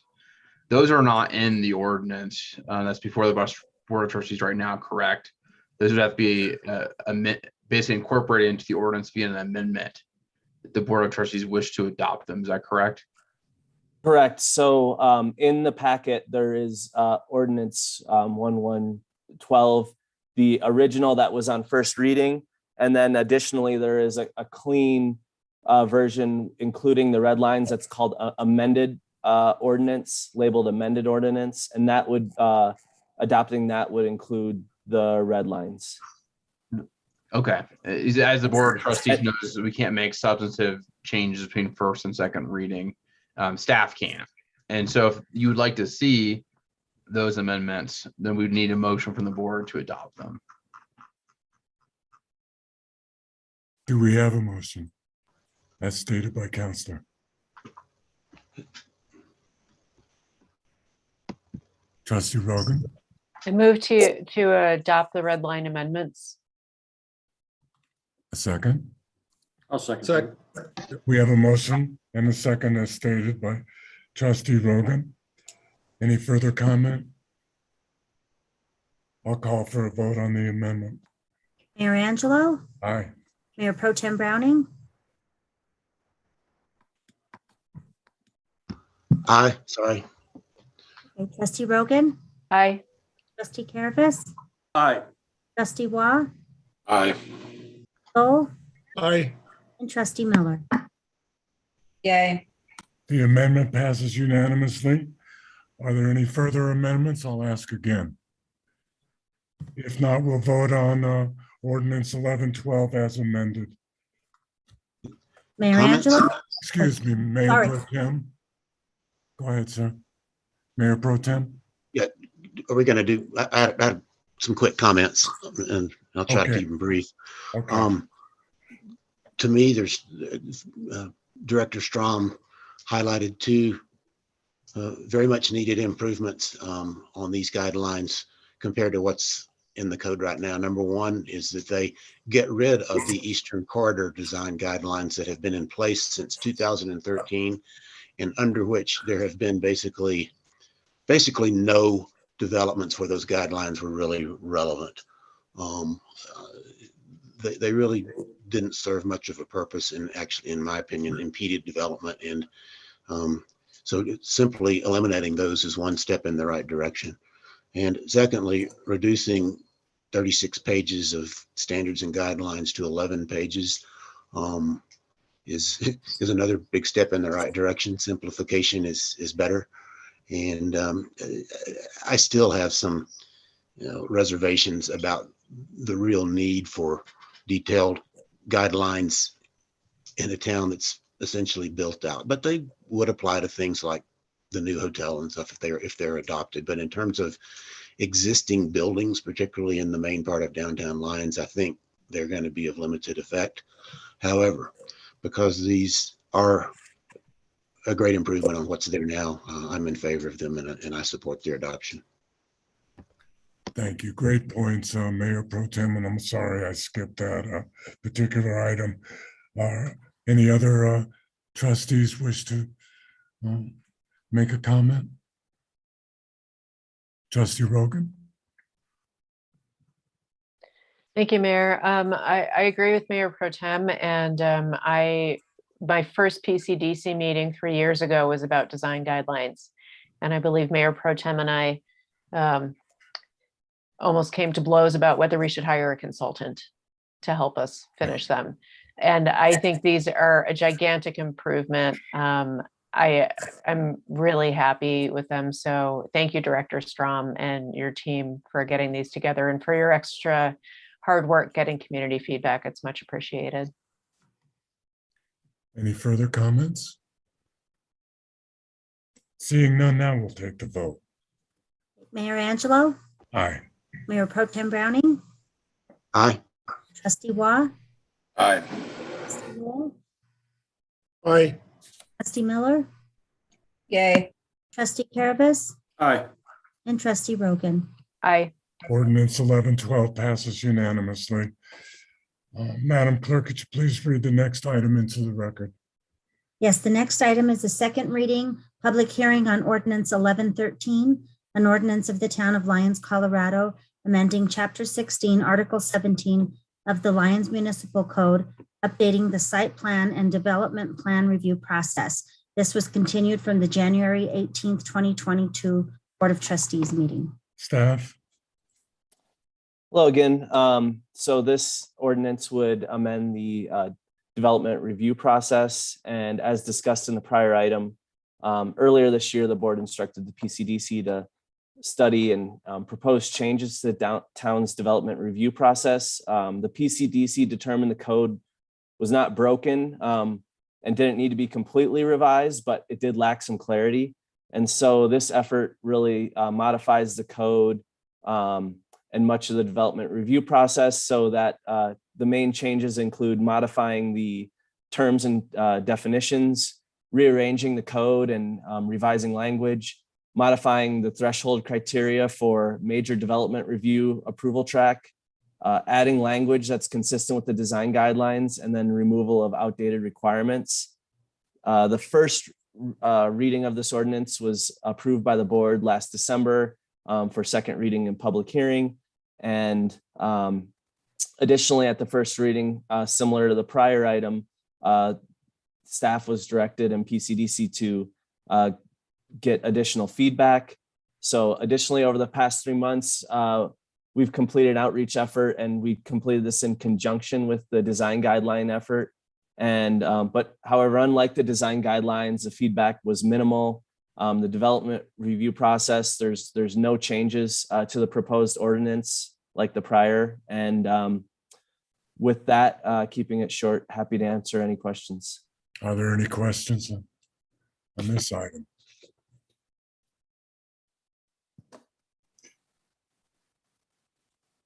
If not, this is also a public hearing, and I'll open the public hearing for any comments from the public.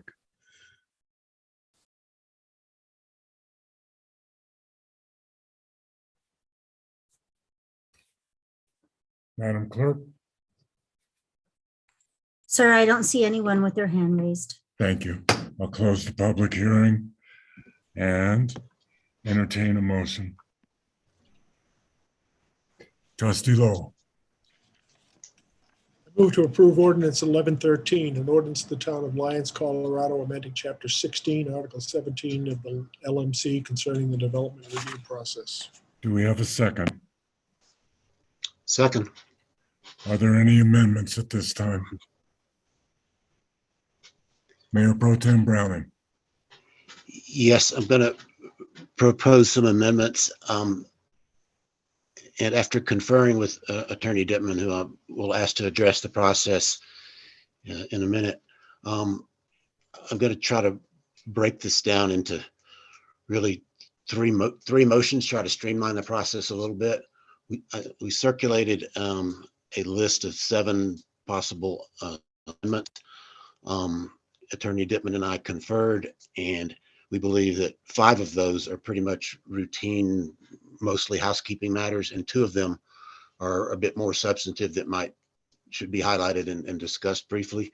So the first motion I'm going to make will refer to some of these amendments by number, and if it's seconded, then the procedure that we are suggesting to try to streamline things would be for me to then go down those 5 amendments and explain what they're attempting to address, discuss those. Attorney Dittman can comment on those, and then vote on those, and then go one by one on the other 2 amendments that are a little bit more substantive.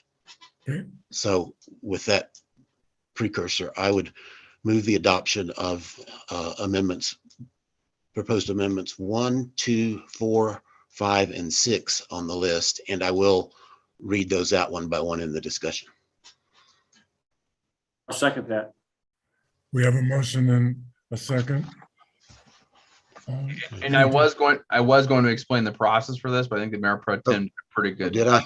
Yeah, he did a pretty good job. So we're just taking the 5 that are just mentioned or will be mentioned at once. And Mayor Pro Tem has informed me as 2 other amendments you'd like to make, which were also circulated in that email this morning. So. Okay, we have a motion and a second. Any discussion? I'll call for the vote. Whoa, I need to explain them. Okay, excuse me, I'm Okay. sorry. Okay. I thought that was a process that we had to go through, No, I but hadn't actually read them or explained them yet. okay, The first one in, on page 11, 16, 17, 20C would add the words, would add the words of receipt of required items under step 2 above to the sentence that begins within 10 business days of receipt of required items under step 2 above. The reason for that addition is step 2 is when the staff determines that a submission or reviews whether a submission is final or not.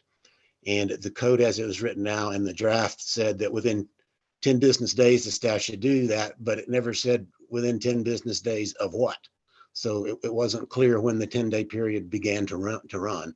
And so this amendment would provide that 10 days begins to run when the staff receives the application from the developer. It's really just a clarification.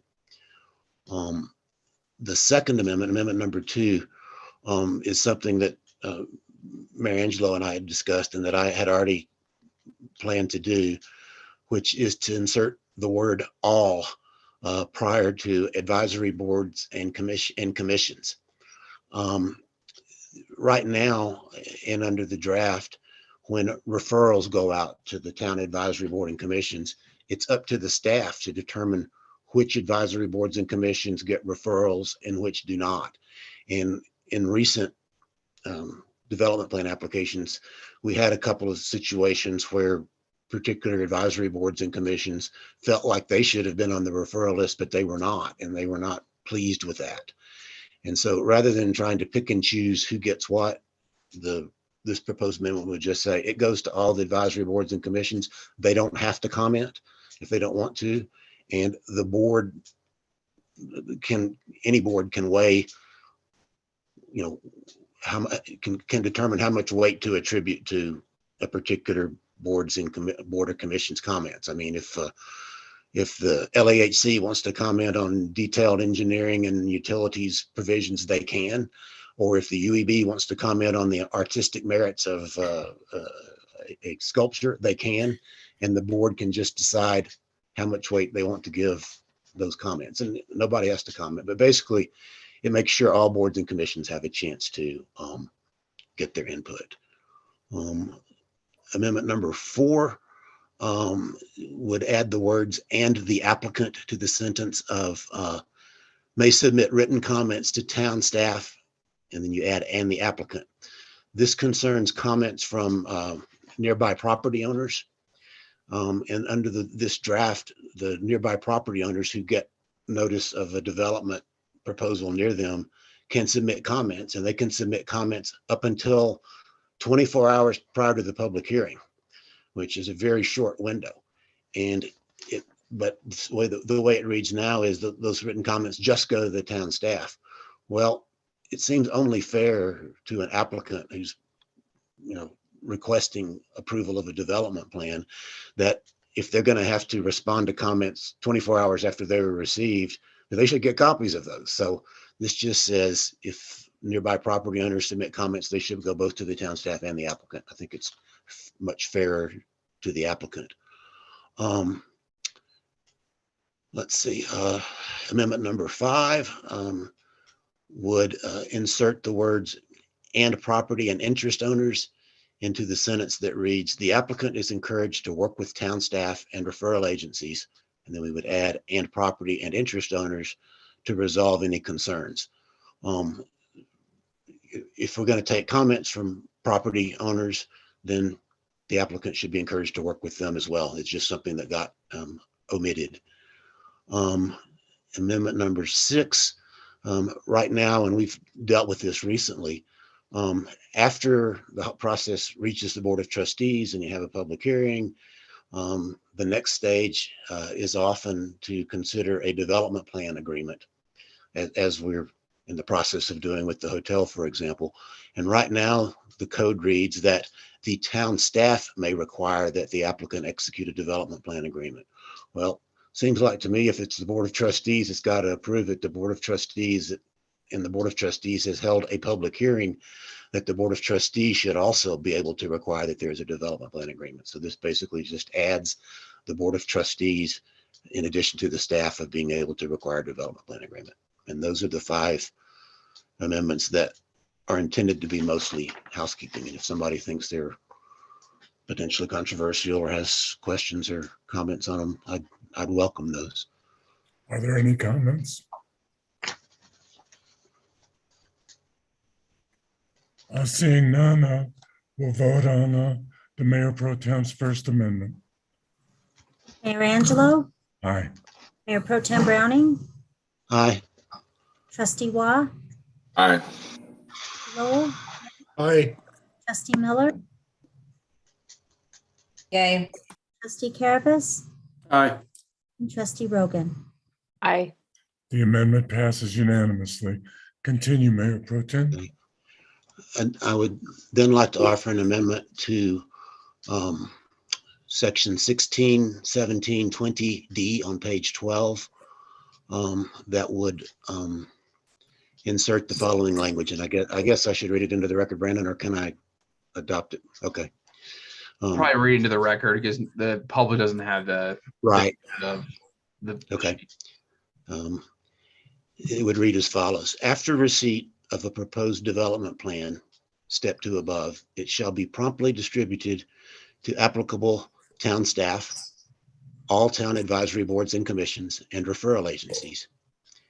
Any supplemental information or documents received as a part of step 3 above, determination of completeness, shall also be provided by supplemental distribution to applicable town staff, all town advisory boards and commissions, and referral agencies, each of whom will be given 25 business days from the determination of completeness in step 3 to provide comments to the town administrator. Surrounding and interested property owners shall be notified within 10 business days of determination of completeness in step 3 of the submission of a development plan, and shall also be notified that the development plan can be viewed at town hall or online. And then the remainder of that paragraph would stay as it is in the draft that's in the packet. So I would offer that amendment, and we'll offer an explanation if it's second. I would move for that amendment to be made, and if it's seconded, I'll give a brief explanation of what's being addressed here. Do we have a second? I'll second that. Okay. Mayor Pro Tem? Yeah, this does 2 things. Number 1, it provides notice of the filing of a development plan earlier in the process to town boards and commissions.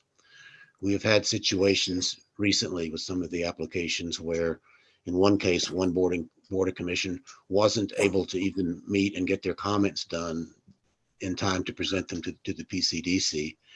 And we had another situation where I've talked to a couple of UEB members, and they said they basically had 2 weeks and 1 meeting, really less than 2 weeks, to review a very complicated application. And the draft that is in the packet moved back, or actually provided more time for the response, 25 business days, but it kept the distribution of the proposed development plan to the point that the town staff had determined it to be complete. So this would move the initial distribution to the boards and commissions back to the point the development plan is filed. And that's not the first one. I mean, before development plan is filed, the applicant has sat down with town staff, and the town staff has given them a list of things that need to be addressed. And when they file it, they hope that it's going to be complete. If the town staff determines that it's not complete and they need some more information, then it's supplemented. And so this would really kick off the notice to the boards, to the referral agencies and the boards and commissions when that plan is filed.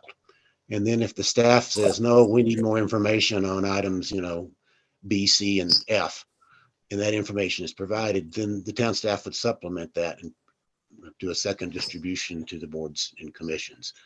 And what it really just does is get them started earlier. It should give them much more time to review the details of what's being filed. And then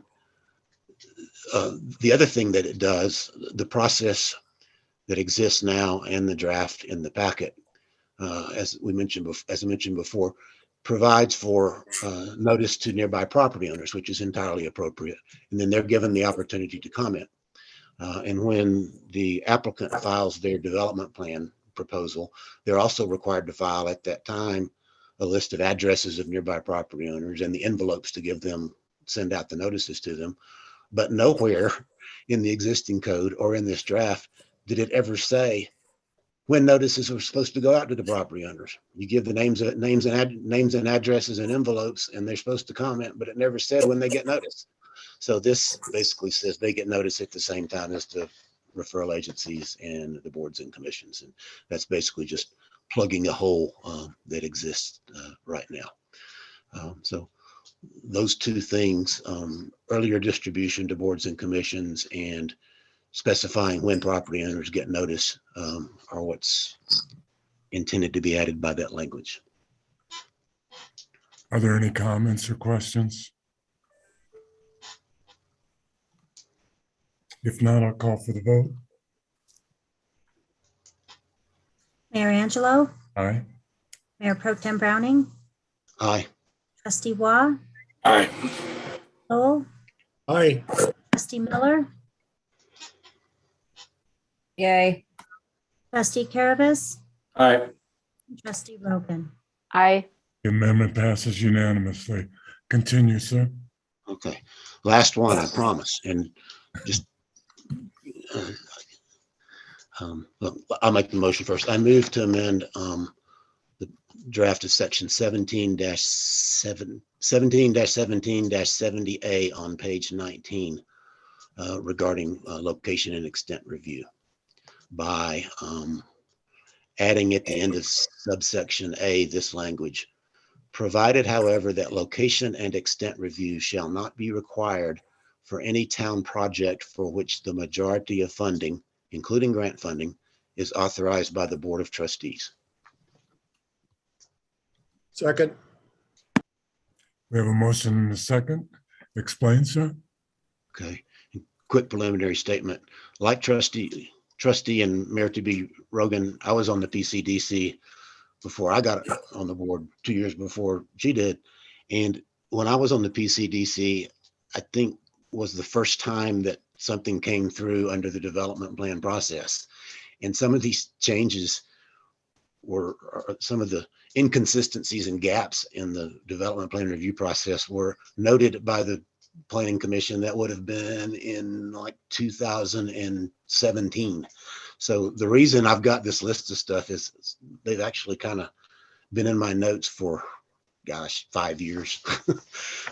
And I'm glad to see these changes made. I think they streamlined the process and everything, but that's why I have so many, because it's been like 5 years in the works.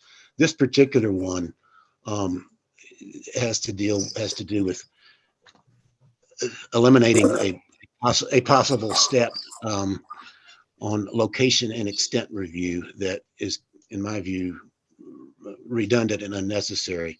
The reason there's a separate section in the development plan process on location and extent review is that when other governmental entities want to do a project within a town's or city's limits, like the county wants to build a building, or a fire district wants to do a new station, or a library district wants to do a new library. In the past, in many places, there have been confrontations between the governmental entities where the local city or town wants to say, wait, we don't want you to put that there, or we don't like the design, or our utilities can't accommodate it, or whatever. And so the legislature prescribed what's called location and extent review, which means the cities and towns can look at where they're going to locate it and kind of the extent of construction, but they don't really have veto power as they would over a private development. And so that's fine. If the county wants to do a new building at some point in town limits, the town of Lyons can look at it, at the proposal, and make comments and enter into dialogue with Boulder County about where it actually should go and how extensive it should be.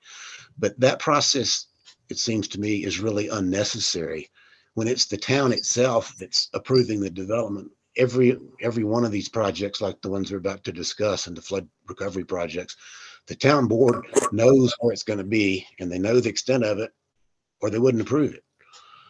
And so there's a provision in the existing code that says the town can waive it, its own extent, location and extent review. Couple of problems with that. It adds an unnecessary step. You got to put something on the agenda, as we did with the 2nd Avenue Bridge and the 4th Avenue Bridge. Okay, we're going to waive location and extent review. Other potential problem that is maybe a bigger risk is that with respect to some project, somebody forgets to do that. An example is there were extensive new buildings done in Bone Park after the flood. No location and extent review was ever done. No waiver of it was ever done. And I was concerned at one point that somebody might argue, hey, you didn't go through the process. It would have been easy to waive it, but instead of having to worry about scheduling an agenda item to waive it or going through the process on your own project, let's just provide that if the town's funding a project, it doesn't have to do location and extent review of its own project. It simplifies it and guards against the risk that we might forget to do it. Some future board might forget to do that. So that's the reason behind that proposal. Any questions? Trustee Rogan? Thank you. Is it appropriate to ask a question of staff regarding this issue? Of course, always. Okay, great. So Director Strom, Administrator Simonson, I'm curious about whether you see any potential drawbacks to this that we might not know of.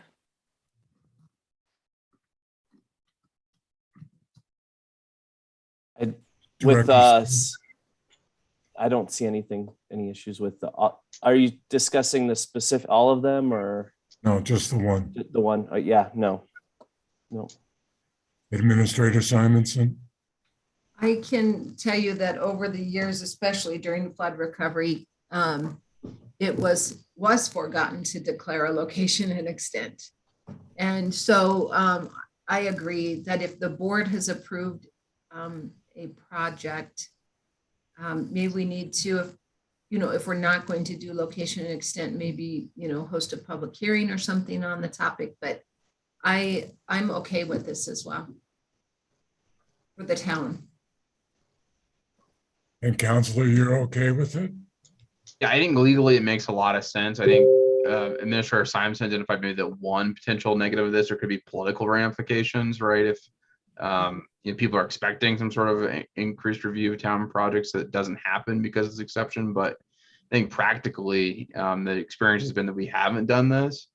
And so, and there already is a way for people to express their displeasure through the funding mechanisms and through the authorization of funds being spent towards a particular project. So legally, this is fine. I think there may be a political issue potentially, but that's for the Board of Trustees to decide, not for me.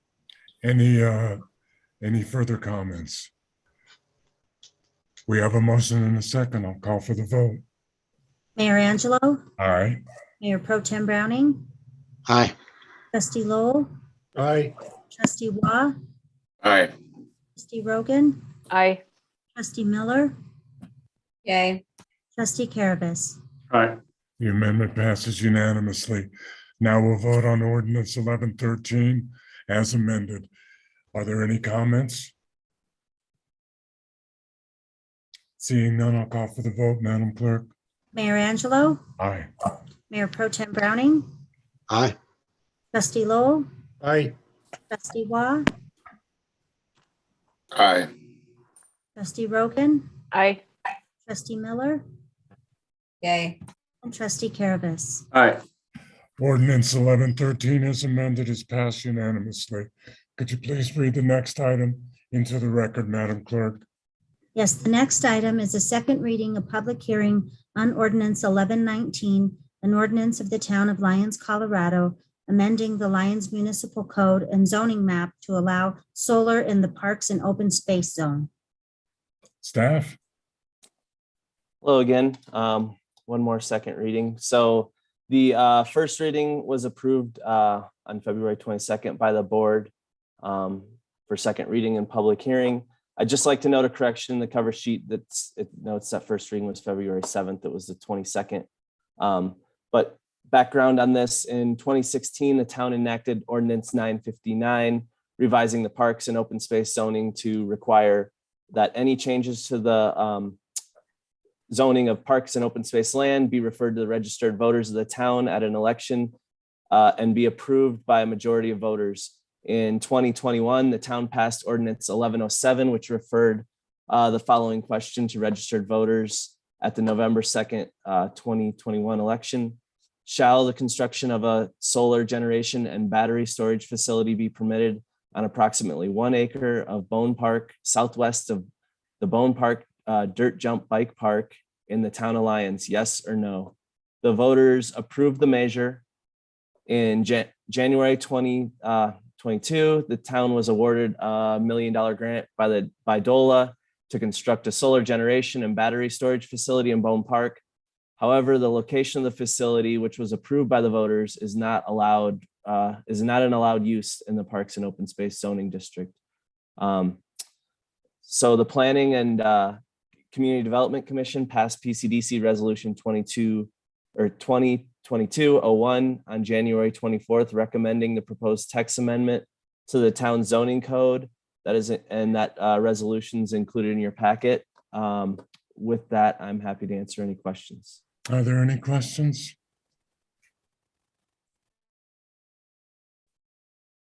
No questions. Okay. I'll open the public hearing for any comments from the public. Madam Clerk. No, sir. I don't see anyone. Well, we haven't had a public comment yet tonight. I'll close the public hearing and entertain a motion. Trustee Lowell. I move to approve ordinance 1119 on second reading. Do we have a second? Second that. Do we have any amendments? Discussion and debate?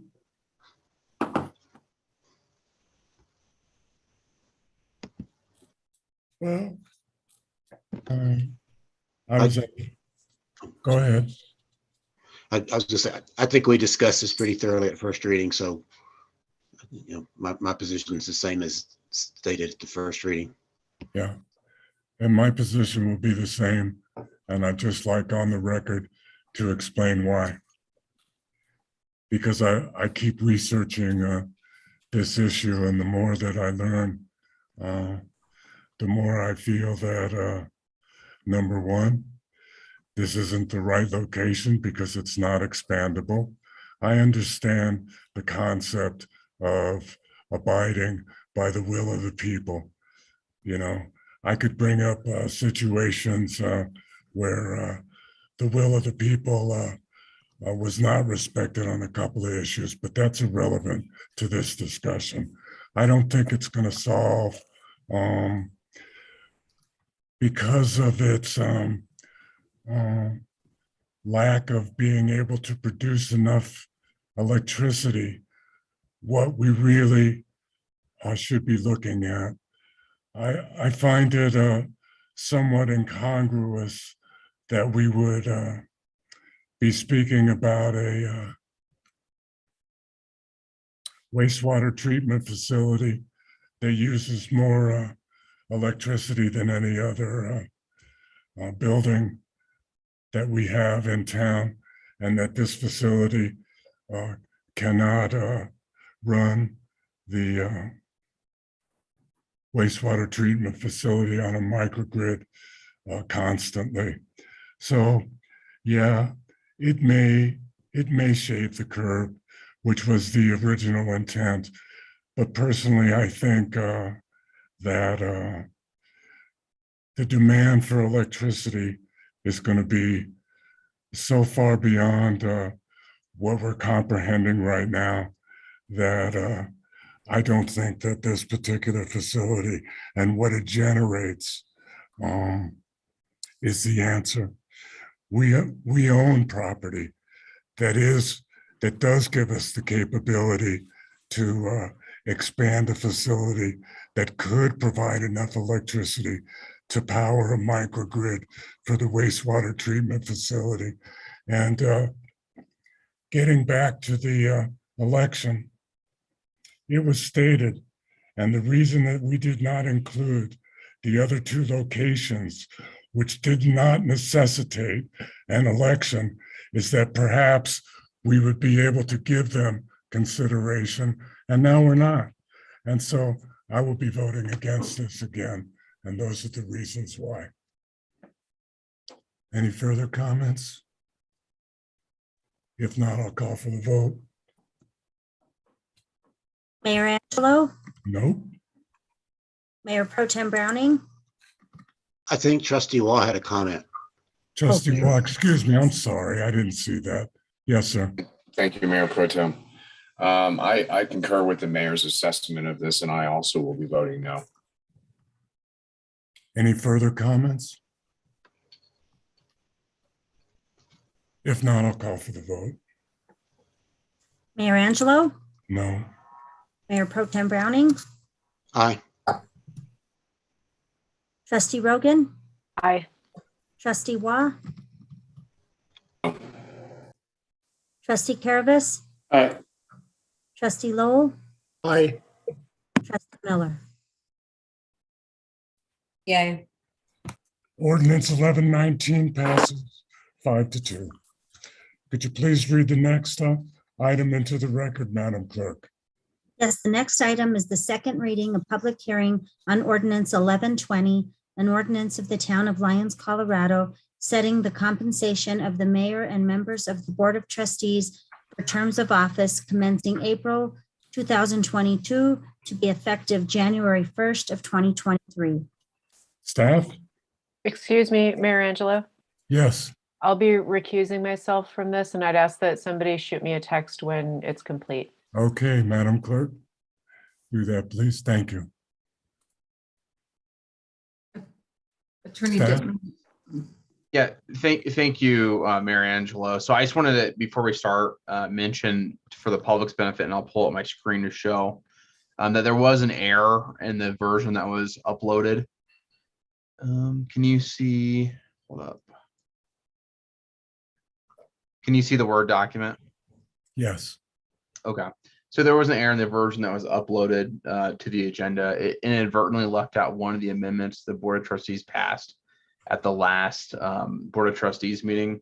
I just want to reflect for the public record that a subsection C under section 1 has been added, stating the mayor and each member of the Board of Trustees may decline compensation by notifying the town clerk in writing that they are declining compensation for the remainder of their term in office or any other period of time as may be requested in writing.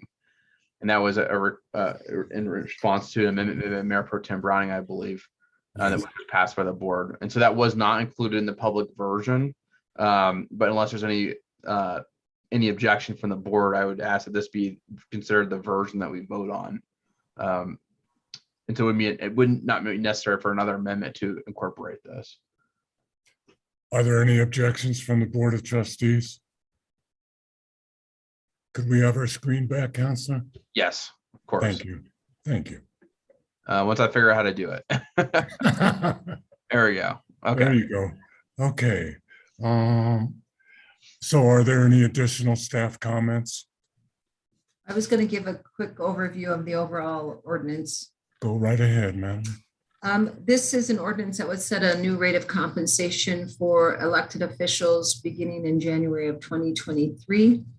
Basically, it would increase the amount trustees receive from $200 per month to $400 per month. And the mayor would be increased, currently is set at $400 per month and would go to $700 per month. The other items is that there would be additional compensation of up to $100 per month for dependent care, as well as what Attorney Dittman just stated, an option to opt out of compensation if people so choose. So that is basically the ordinance. if there's any other comments. Are there any questions for staff at this time? If there's not, boy, lots of public hearings. I'll open up the public hearing for any comments from the public and see if we can finally get one. Madam Clerk? No, sir, no luck tonight.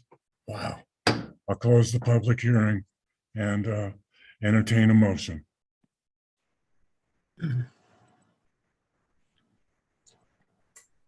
Trustee Lowell, I move to approve ordinance 1120 on second reading.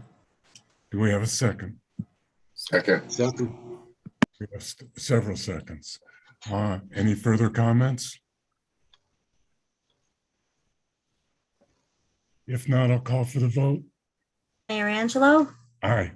Mayor Pro Tem Browning, Aye. Trustee Waugh, Aye. Trustee Miller, Okay, Trustee Lowell, Aye. Trustee Caravas. All right.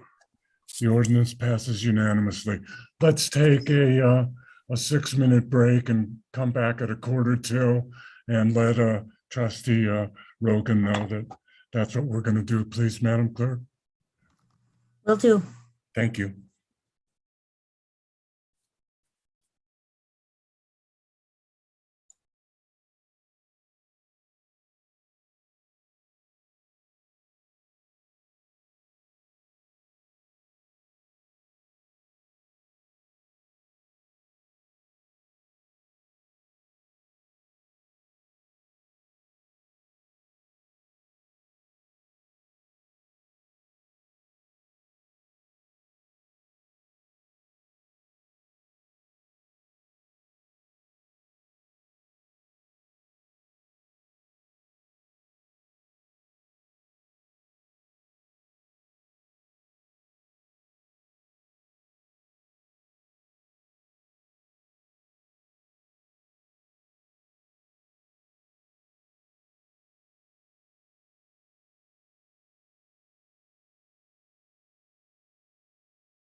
We'll wait for Trustee Lowe.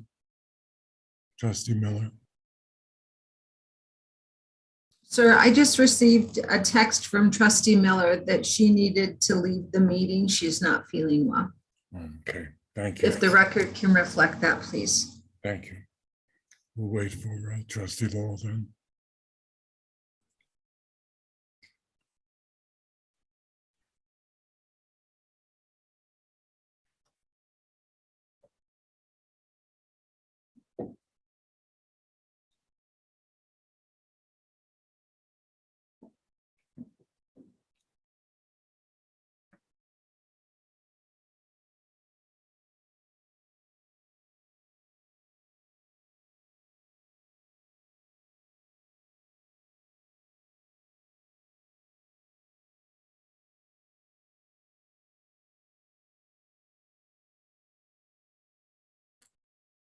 Okay.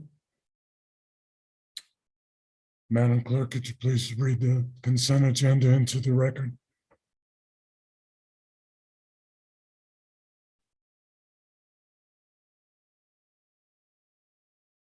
You're muted. You're muted. Thank you. I would have talked all night. Item 1 are the March accounts payable. Item 2 are the February 7th, 2022 Board of Trustees meeting minutes. Item 3 are the February 22nd, 2022 Board of Trustees meeting minutes.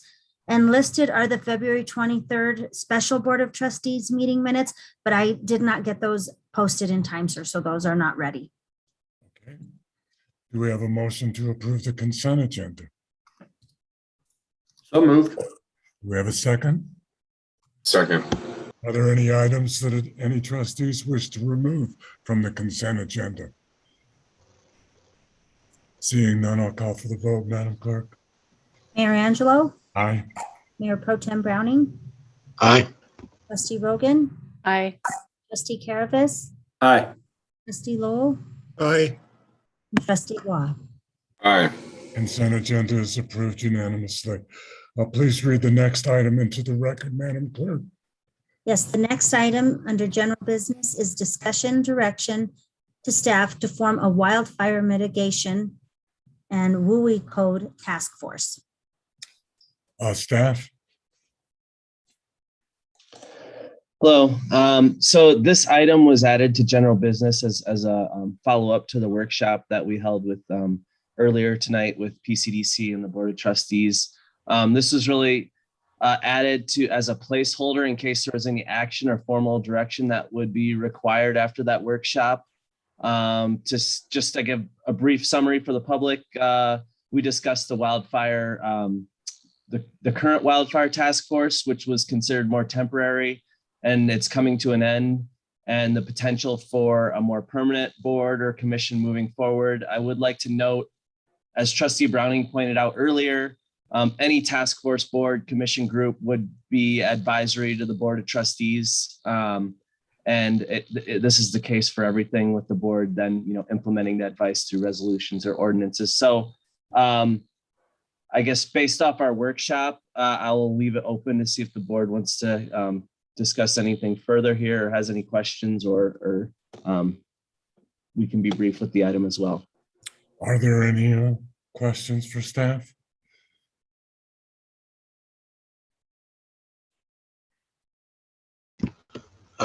Mayor Pro Tem? I might just ask Attorney Dittman to repeat, because the public wasn't there mostly for the workshop, the difference between what it's required to form a task force versus establish a new board or commission, and there's a difference in how they're formed. Right. So if it's a temporary task force, those are created via resolution versus a permanent board or commission in the town of Lyons is reformed via ordinance, amending the municipal code. And so depending on what the board directs in terms of the permanency, if you will, of this group, will change what sort of originating mechanism we use to create it. Further comments? Trustee Rogan. Yeah, I have a suggestion. And so considering the urgency of this issue, I think I would support a resolution to create a task force if it were brought at the next meeting. And after that resolution is approved, I think we can take a look at creating more permanent commission. As I said in the workshop, this isn't a problem that's going to go away. And who knows what expertise we'll wind up wanting as we move forward. So that's my suggestion. Any further comments? Mayor Pro Tem? Yeah, I agree with that. You can do it quicker for one thing. And thinking back to some of the task forces we had after the flood, I don't know, it's kind of my perception that people are perhaps a little bit more willing to agree to join a task force that is at least initially of limited duration, rather than volunteering to serve on the town board and commission, which, doesn't necessarily have to be any more permanent in terms of their service. They can get off anytime they want to, but I think people are maybe a little bit more willing to get involved, at least initially, on a task force. And it's kind of my opinion that for a town our size, we have a heck of a lot of permanent boards and commissions, and maybe ultimately we decide that this is so important we need another permanent board and commission. But that's it's kind of, you see that a lot at the federal and state level of, oh, here's a problem, let's establish another commission, and seems like you establish them and they never go away. I don't know. And maybe you need a permanent fire commission, but I'd rather start with a task force. And if the future board determines that it needs more permanency, then you can always create one, but let's get it started. And I think a resolution would do fine for that. Further comments? Trustee Watt? I concur with Mayor Pro Tem. I think a temporary committee and let the future board decide the permanency of that task force. Any additional comments? We're given direction. It'd be nice to have a consensus. I'll concur with Trustee Rogan and the Mayor Pro Tem, and compliment again the Mayor Pro Tem for his request of the budget dealing with wildfire mitigation. I think that the new board will be prepared to address the issue, and I think it was prescient for the mayor pro tem to bring up that budget allocation and to have the board approve it. So I think we should get it on the books as quickly as possible and start the process. Attorney Dittman. Thank you, Mayor. Is there any direction on the membership of the task force or the duration that it should exist when it shall sunset? Just so we're not guessing at what the board would like.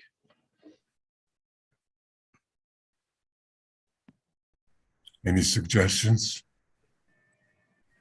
Trustee Rogan? I would suggest the current makeup of the task force, if they're willing, and I don't have those details in front of me. And perhaps it would be appropriate to ask for a 12-month duration, and during that time, the new board can decide about the permanency. I don't know what others think about that. Asking for that duration might seem long, might seem short. I don't know. Trustee Lowe? I was just going to say, I'd like to see a member of the Lyons Fire District on it, maybe Fire Marshal Pischke, perhaps, or something. I know Chris Cope was on the previous task force. That would be great. I just think perhaps we need a little bit more expertise on there and maybe expand the membership.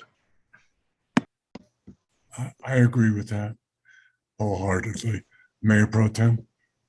Yeah, I've got a question for Attorney Dittman. Can members of the Board of Trustees or the PCDC be actual members of a task force, or does it need to be set up as liaisons like we are with the boards and commissions? I think you can be members of a task force. Of course, if there's more than two of either PCDC, the Board of Trustees, or Board of Adjustments, then we have to start noticing and having minutes made. But I think we usually do that anyways. So it's not a huge concern. But I don't see a reason why they couldn't be two trustees as members of the task force.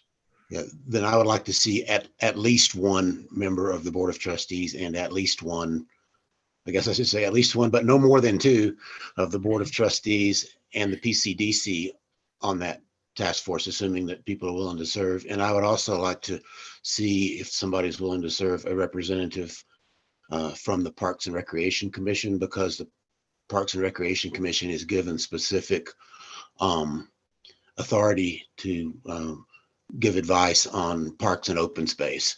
And one focus of the task force will be how the town handles its own parks and open space property, especially open space property on the fringes of town. So having someone from the PRC on that task force, I think would be a good idea. And they're meeting, I guess, next week. So I will solicit volunteers at that meeting if that's acceptable. Trustee Lowe, you had an additional comment?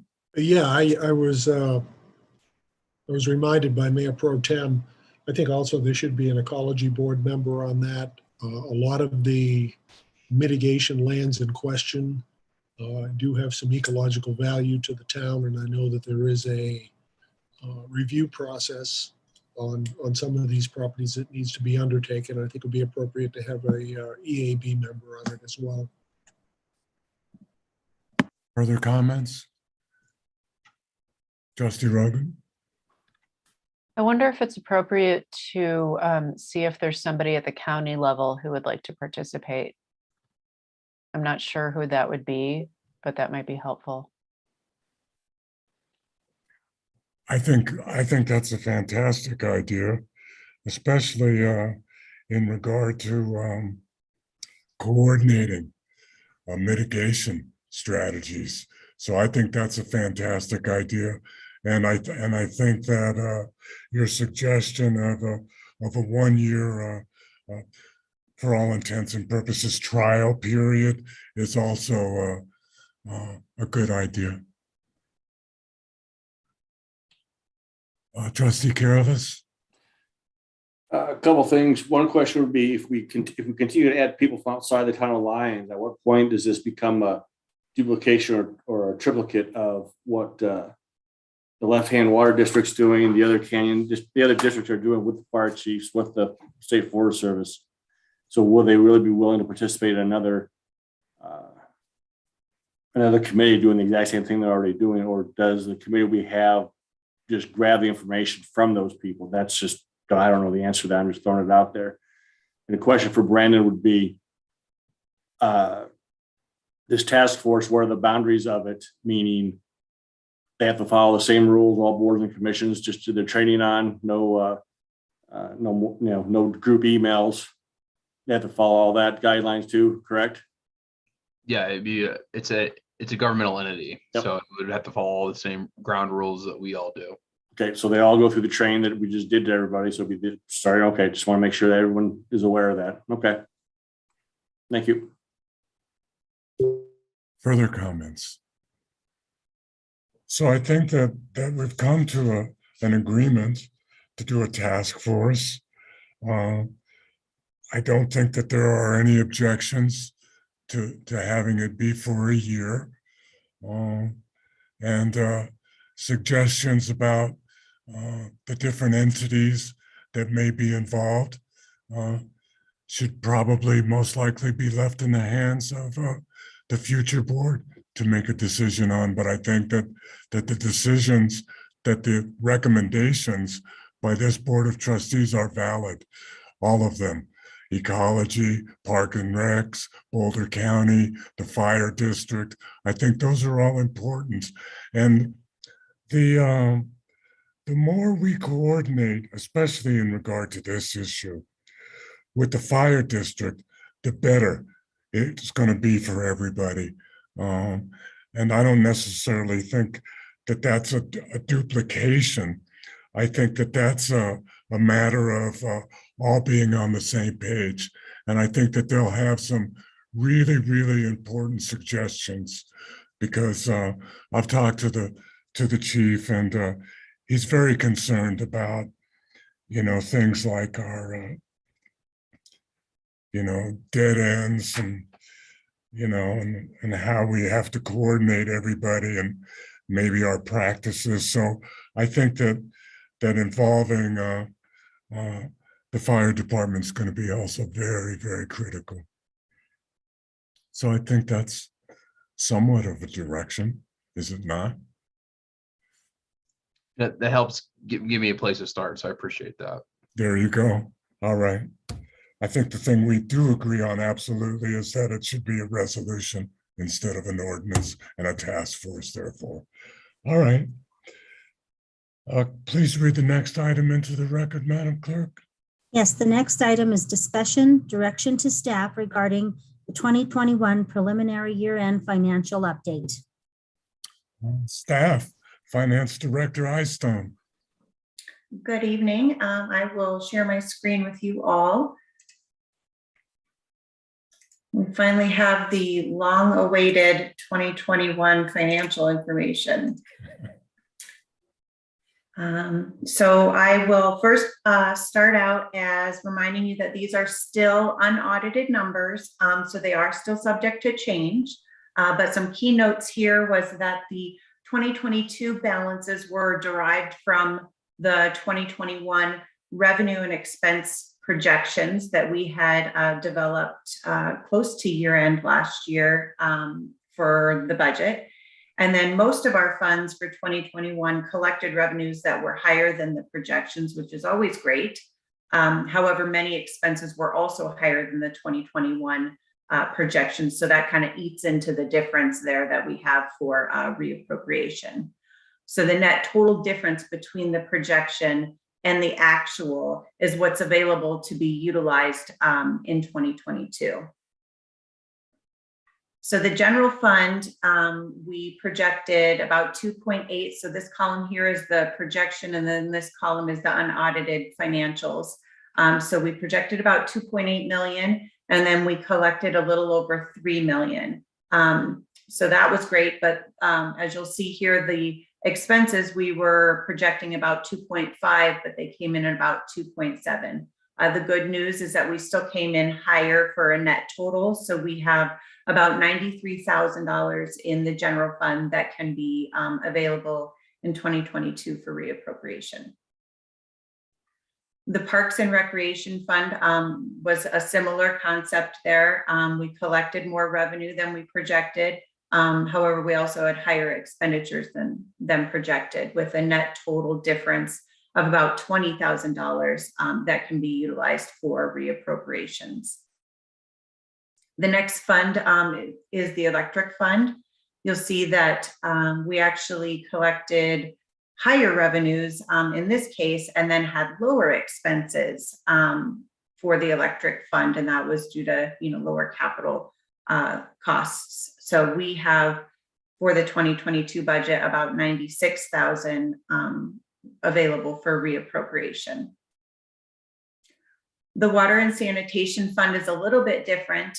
We were pretty close on our revenue, and you'll see that we were lower in our expenditures. However, because we had the Longs Peak capital project that didn't quite get finished in 2021, all that $422,000 will need to be rolled into the 2022 budget in order to complete the Longs Peak project. So that was part of the project cost. It was definitely anticipated. A lot of times you don't complete large capital projects in 1 year. So you might budget them all at once and then just roll the difference. And that's exactly what we're going to have to do here.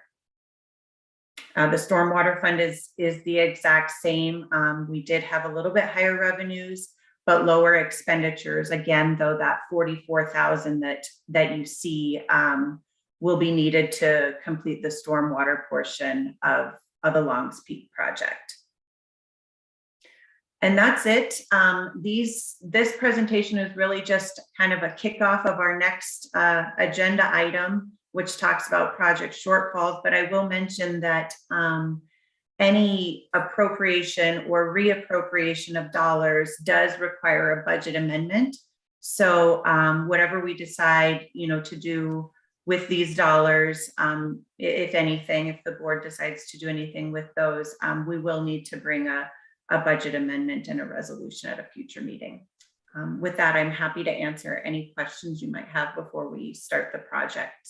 Are there any questions for Finance Director Eystone? Could we have our screen back, please? You can. Thank you. No questions? Thank you for the presentation, Finance Director. You're welcome. The next agenda item, Madam Clerk. Yes, the next item is discussion and direction to staff regarding project funding shortfalls. Okay, staff. Okay, I think I'm starting this part of the presentation. So we have 4 capital improvement projects that we are concerned about having enough funding. The first project is the Safe Routes to School project. It is in construction. We do have 2 funding sources for this, CDBG and CDOT. The CDBG deadline is currently March, at the end of March. I did confirm that we can get an extension on this funding, so that helps a lot. And then the CDOT grant funding deadline is August of 2023. And then we also have a GOCO funded project where we are doing improvements to the Black Bear Hole and the 2nd Avenue trailhead. And that is the one that I mentioned that will add a restroom and swift water rescue stations and some much needed stream bank work to that area around the Black Bear Hole that's been eroded away over the years. And that project deadline, that's also started construction. And the deadline for this project for funding is June of 2022. I also got confirmation that we can request an extension on this project. And then we have the trail extension, which is the connection of the trail from McConnell out to Highway 36. This project has not started. We have not incurred any costs, and we have not gone under contract for any work yet. The funding deadline, this is funded by CDOT as well, and its deadline is September of 2024. And then finally, we have the US 36 Broadway Improvements Project.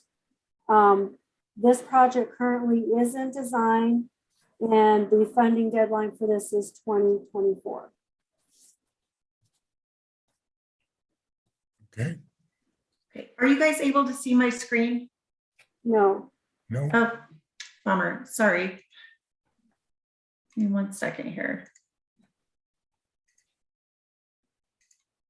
It would help if I actually hit the share button. Sorry, Tracy. That's okay. So I'm going to kick off the funding discussion for all of these projects. So the packet that you received and the first slide here is the current available funding that we staff identified. The first piece of this funding is the general fund 2021 leftover. So that was what we just discussed of 93,000. The Parks Fund 2021 leftover, again, what was just discussed is about 20,000. The Streets Capital Fund 2021 balance had 300,000 in there, and we did not use that. The Parks Fund 2022 fund balance is about 161,000. So that was when we were developing the Parks 2022 budget, what was over the 3-month reserve amount. So we have money available there as well. Conservation Trust Fund, 160,000. That is, again, what was left over after the 2022 budget development. The general fund had 39,000 left above and beyond the 3-month reserve balance for 2022. And then the recovery set aside 2021 balance was 200,000 that was set aside just in the year of 2021. Then in 2022, we have a couple of options that we could choose to delay project-wise. One would be the depot landscaping. 50,000 of that 75,000 could be delayed. The small dog park of 25,000 could also be a choice. The general fund transfer to the Streets Capital Fund for 2022. We had budgeted 300,000 for that. That could also be something that is chosen to be delayed.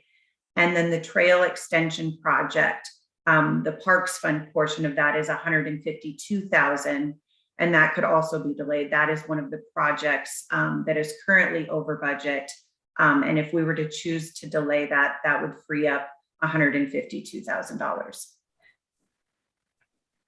Which leads right perfectly into this slide here. So this is the trail extension project. And what these tables do is they show you the available revenue that we have identified, and then the project expenses, which then show you what the total funding shortfall is.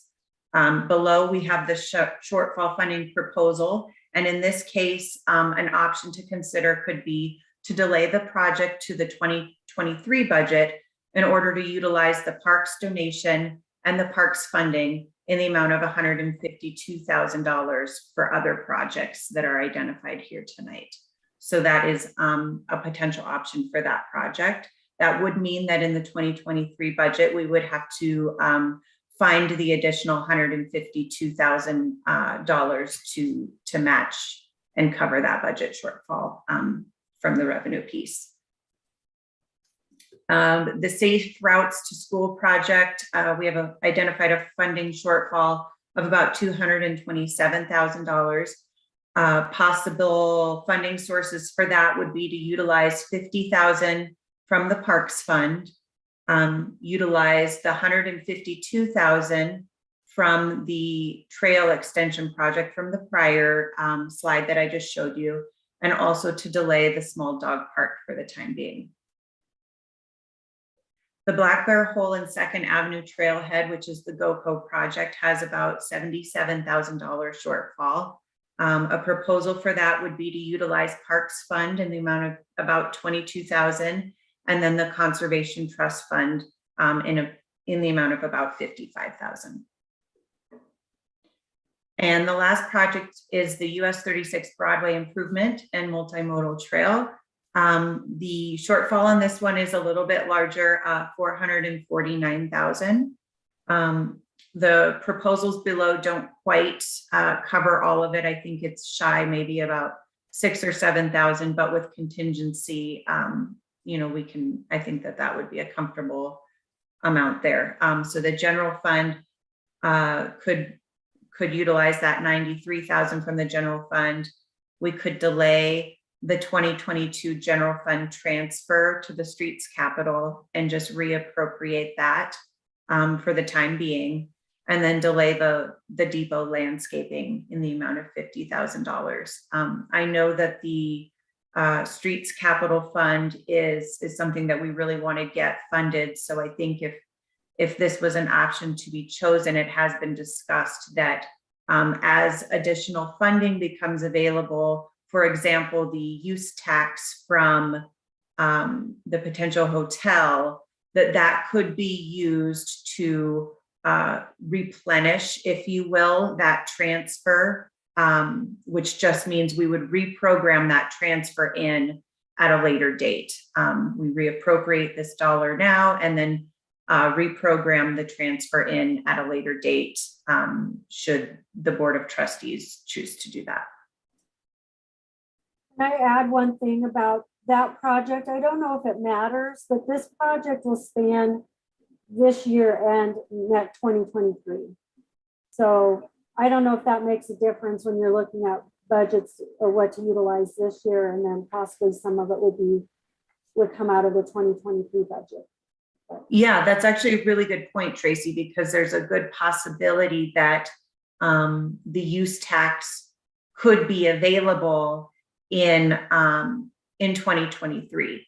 So what that could mean is that we appropriate these dollars now, they likely will not be spent. And by that time, we could reshift the appropriation. I would definitely say we wouldn't necessarily want to wait and appropriate the dollars till, and split it over years. But I think it's a good practice to at least have the funding identified up front, and then we can reshift as the project progresses and additional revenues potentially come in. But that's a really great point, Tracy. So then this is just kind of a recap of what was available. And so here's what was available. And then here were the proposed utilizations from all of those slides. And then what is remaining after we utilize. So you can see, just for example, with the first row here, we would utilize, we had 93,000 in the general fund. We would propose to utilize all of it, meaning that we wouldn't have anything remaining for that line item, and so forth all the way down. So we would utilize all but what is identified in this section. So the Parks Fund would still have 108,000. Conservation Fund would still have 105,000. We would still have 300,000 in the Streets Capital Fund, and then we would not utilize the General Fund 2022 balance or the set aside.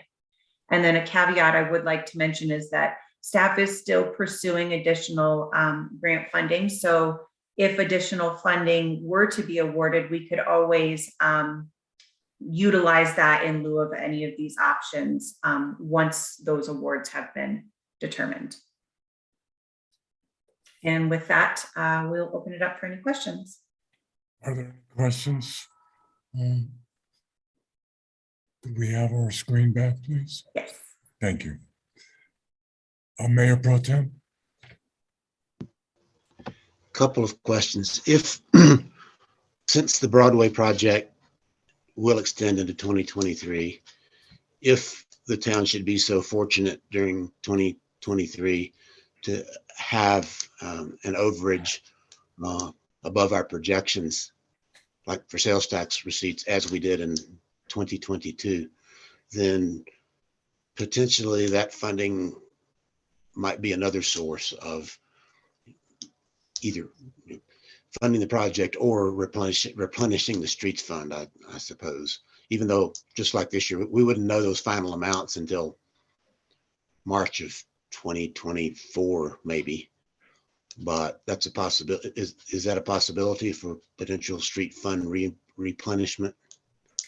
Yes, it is. And that's a really great question, because actually it would be 2022 numbers that we could be over, Right. which would be Right. available in 2023, and the project most likely wouldn't be complete yet. So just a little shift in your years there, but that's absolutely correct, that could be available as well. And I suppose that's possible. I mean, who knows what the economy is going to do? But among other things, I think we will have a new dispensary business coming online sometime. I'm not sure when their projected start date is, but I think it's going to be this year. And I don't know how much more revenue that may produce than what we get now, whether it'll just take sales away from the other two or not. But that's at least one source of potential additional funds. And, maybe everybody keeps ordering from Amazon, and maybe we have a great summer with COVID gone and people visit Lyons. And so anyway, I think that's another possible source we could list. Thank you. Trustee Lowe. Yeah, I'm I'm a little confused, and maybe it's just a misunderstanding, but the funding shortfalls on the trail extension and the safe routes to school don't match what we were told at the previous meeting. I'm happy they're much, much less, but the figures don't jive. In other words, the trail extension, we were told it had a shortfall of 206,836. Now it shows 87.4. On the safe routes to school, we had been shown a shortfall of 306,731, and now it shows 227,058. Are we absolutely sure that these funding shortfalls numbers are correct? I can speak to that. So on the Safe Routes to School project, since the workshop, we did we discussed this in the workshop, and we actually did apply these other funding sources. So for the Safe Routes to School, right after the flood, we had received around a little over 60,000 in parks donations for recovery. And we ended up having more money than we needed for the parks rebuild. So we reallocated those donations over to the Safe Routes to School. In addition, we have received a trail grant, I believe in 2014 or 2015, again for recovery of over 14,000. And since we had a duplication of funding for the parks, we are going to reallocate that grant over to Safe Routes to School. And then finally, the pet bridge that was destroyed in the flood was sold for salvage last year for $4,800. So we added all those additional funding sources to, and then we also added this shoal landscaping funding for $5,000. So that's why the shortfall number decreased for that project. And then for the trail extension project, I was not aware that the town had already allocated out of the parks budget an additional $52,000 for the trail. So that's why there's a difference in that number as well. Okay, but on the trail extension, there's a difference there of 119,426. And you just said 52 was allocated. I trust you. I believe these numbers. I'm just confused as to the difference. The other thing is, what happened to the $100,000 private donation that was mentioned? That is, no, it's still there under the trail at the moment. And that is one that we're suggesting reallocating either to Safe Routes to School or GoCo. It's a part of that. It's 152,000. Mm-hmm. It's 100,000 of it. And then the 52,000 was just Parks Fund. And then if I can speak, Tracy, I think you also adjusted the expense number because you had negotiated that fee. Right. The design right-of-way fee. the design right-of-way fee, that did get adjusted down, and actually I can get that down more. They gave me a best case, worst case number, which is kind of silly, but I put their worst case number, but it was still lower than their original proposed fee for design and right-of-way services. So that also was adjusted down in the expense column. Okay. Well, good work. Thank you. The only question I have is on that $100,000 donation. I thought Administrator Simonson said that the donation was to be used for parks purposes. Am I correct? And it's kind of a stretch to use it on the safe routes to school. Yes, was specified for parks. I think that we felt the trail portion of the safe routes could be considered park improvements. But also if we kind of split it between safe routes and GoPro is definitely park improvement type project as well. Yeah, you know, if you can juggle the figures, I would prefer to see that 100K be put on the Black Bear Hole project, which is truly a parks project. Thank you.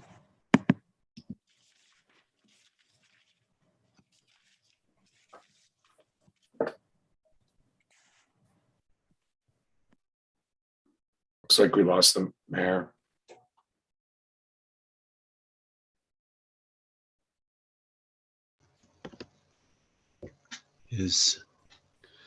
I think Administrator Simonson is going to assist him, so maybe we should take a pause for a second. Is that like when the teacher leaves the room, we just all hell breaks loose? No throwing anything. Okay.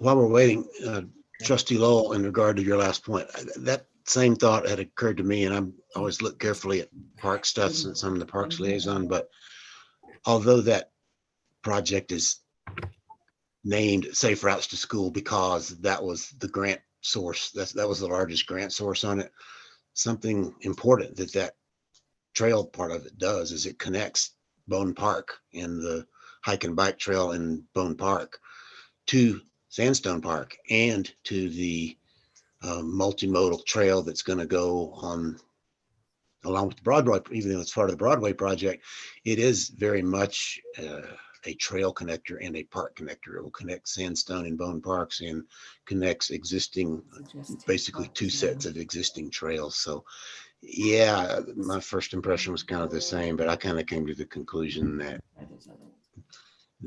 there's enough parks and trails benefits there to make it work. So, anyway. Well, as long as the donor doesn't require a plaque put up in his own, I think the mayor's back. Okay. No, that's fine.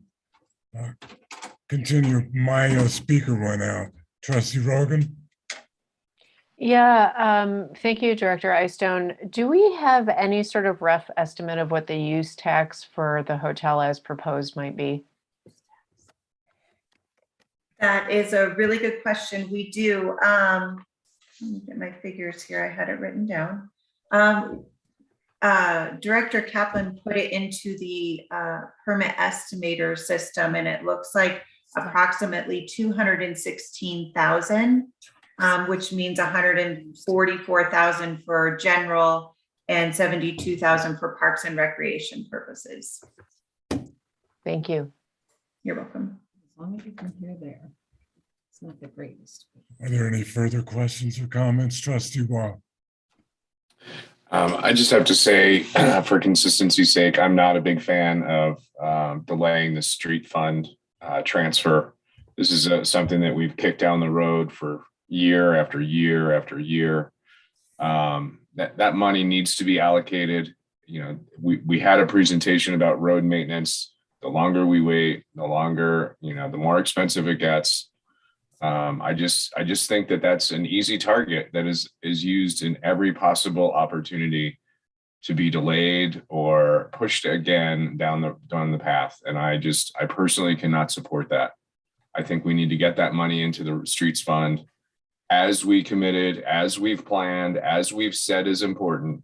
And I think we need to do it. And I don't like seeing it brought up constantly as, oh, this is something that we can delay. This is something that we can put off. And I think it's something that we need to stick to the commitment that we've made to maintain the streets and roads in this town, especially for somebody that lives in Old Town, who has some of the worst roads in the entire town. I think this is something that needs to be prioritized. And I don't think that we should continually try to take that money and use it for other things. Mayor Pro Tem. Yeah, I have the same concern as Trustee Waugh, and have been a big advocate of starting to build a streets fund. And I exchanged some questions and suggestions and comments with Finance Director Eystone this week about how to address that very issue. And first of all, let me say the town staff, Director Eystone and Tracy and Victoria and others who contributed, I think have done an excellent job of trying to identify ways to plug these gaps. But I specifically exchanged communications with them about the streets fund aspect of it. And I kind of proposed a concept that I'll put in lay terms, and then I'll let Director Eystone address the accounting technicalities of it. I speak a little bit of accountant, but I don't do it very well. I think it's on about the same level as my Spanish, so I'm kind of hesitant to go into either area. But with regard to the streets fund, the concept that I kind of came up with on that is, first of all, obviously the Broadway project is in large respects a streets project. So in one respect, it fits within the street fund concept. However, when we established the streets fund by putting aside $300,000 last year and this year, we knew the Broadway project was underway, and it was not envisioned that street fund would be used for that project, because at the time we thought the town match would be much less. It's certainly available, but the question that Trustee Waugh correctly raises is, should we basically dip into it for that? And so the concept I came up with is essentially, instead of permanently depleting the street fund by $300,000, essentially borrow that money from the streets fund as available financing for the Broadway project, but identify ways that the streets fund would be replenished from future revenues. One of them, Director Eystone has already touched on, that if the projections are correct, would cover about more than 2/3 of the $300,000, and that would be use tax from the hotel. Another one would be each of these projects, 10% contingency funds were added to. You know, it's possible, and we would hope that you wouldn't have to use all that contingency fund. And if you do the sources of funds correctly, there could well be some unused contingency money available that could be used. If you don't have to use it on the project, use that to replenish the streets fund. Another possibility that was mentioned just a few minutes ago is, if there are revenues received in 2022 above projections, just like we had 100,000 plus for 2021, those could replenish the street funds. And finally, I believe that this is doable, although it will take an agreement with the Lyons Urban Renewal Authority. The new hotel, assuming it goes forward, is going to produce a heck of a lot of property tax increment. And we saw the numbers as the URA commission at the last URA meeting. That fund, that potential, those potential funds are at this point largely unencumbered. A small amount of them might be used to proceed with the St. Vrain Market proposal that has been approved at the URA level, but not very much should be needed for that purpose. And my suggestion to the finance staff was, could the town enter into an intergovernmental agreement with the LURA that would use those potential property tax increment monies from the hotel, or at least a percentage of them. And again, it wouldn't even take all of them, as kind of a backstop. If these other sources of potentially replenishing the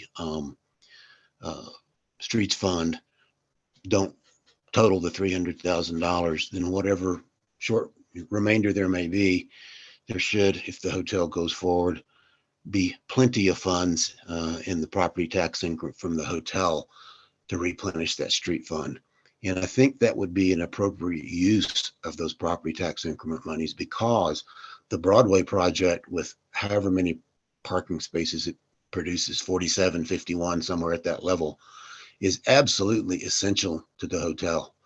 That hotel isn't going to work. There's not going to be enough parking unless you add those additional spots on Broadway. You could see on the presentations that they gave to us the numbered spaces of adjacent parking. Those come from the Broadway project, a lot of them, and now they've kind of reconfigured some of those to maybe produce even a bit more.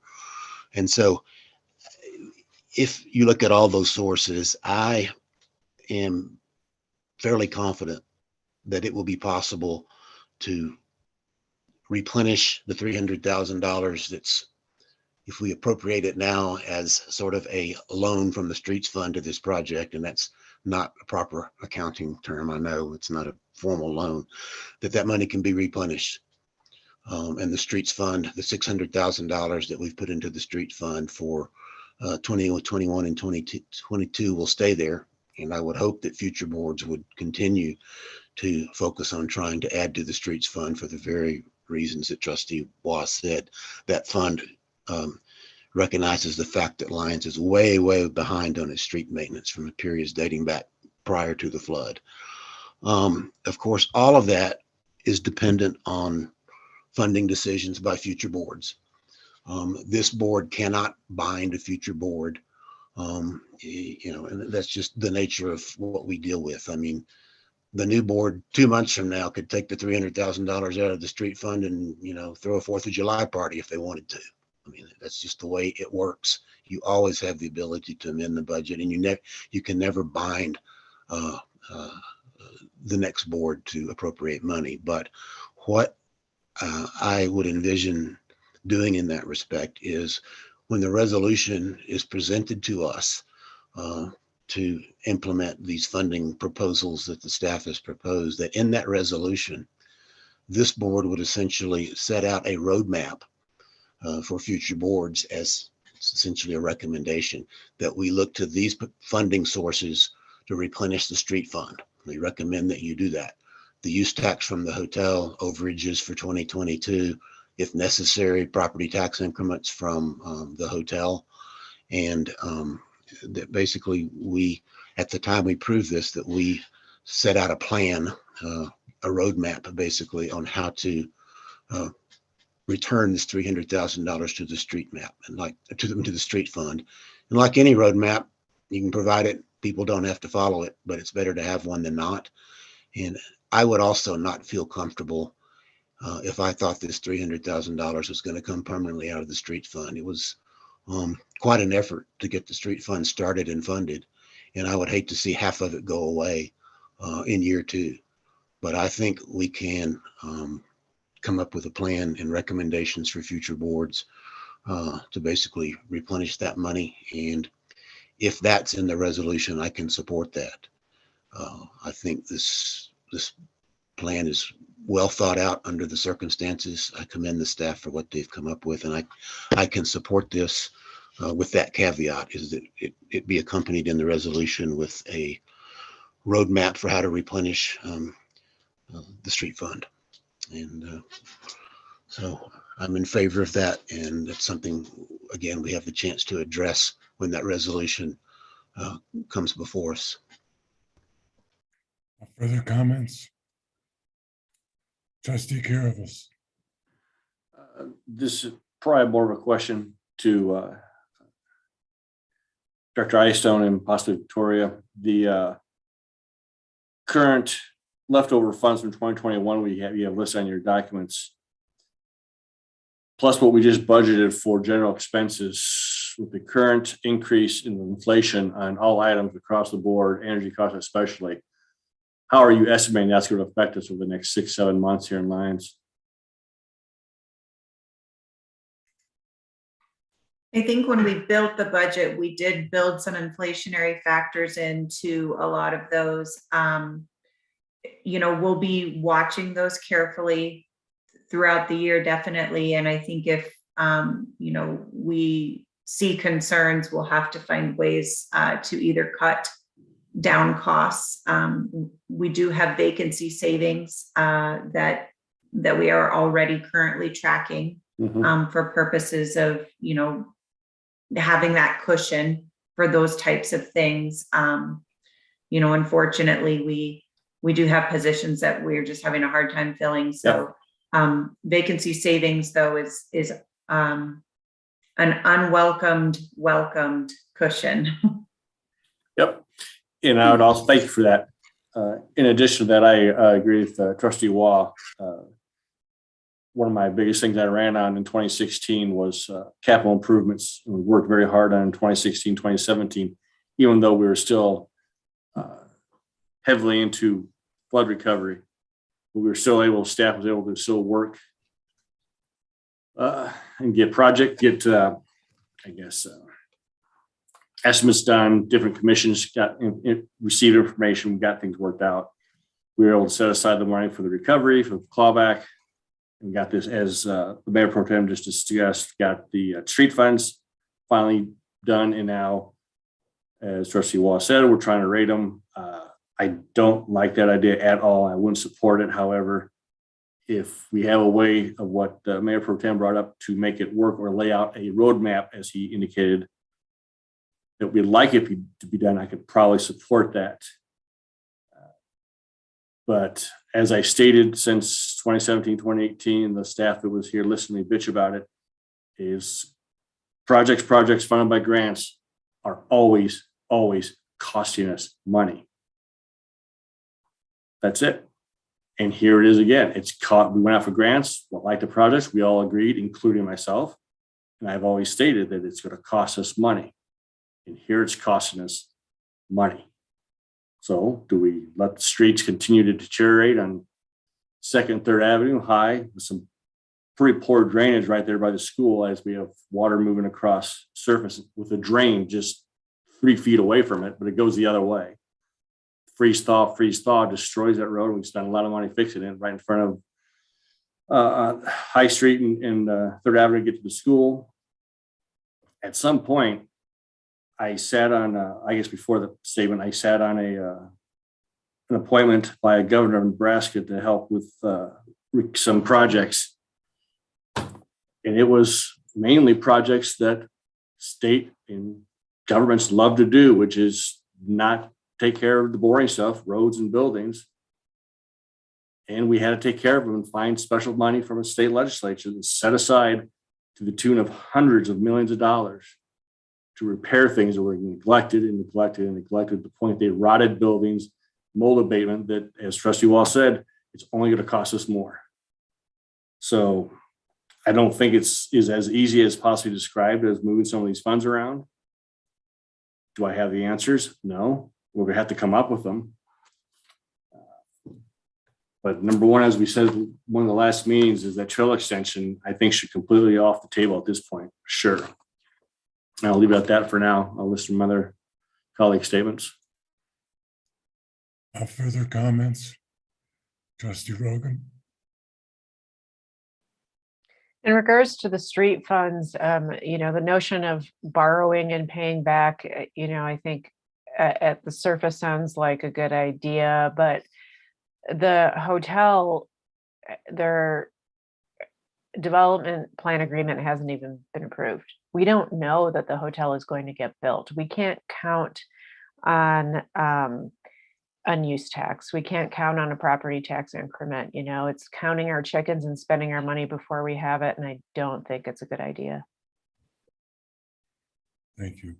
Any further comments? My sound went out, and so I didn't get to ask some of the preliminary questions I would like answers to. And that's a couple of things. What causes a funding shortfall of $450,000 on the 36 Broadway Improvement and Multimodal Project? So right now, we don't have any the only actual cost or contract we have is design.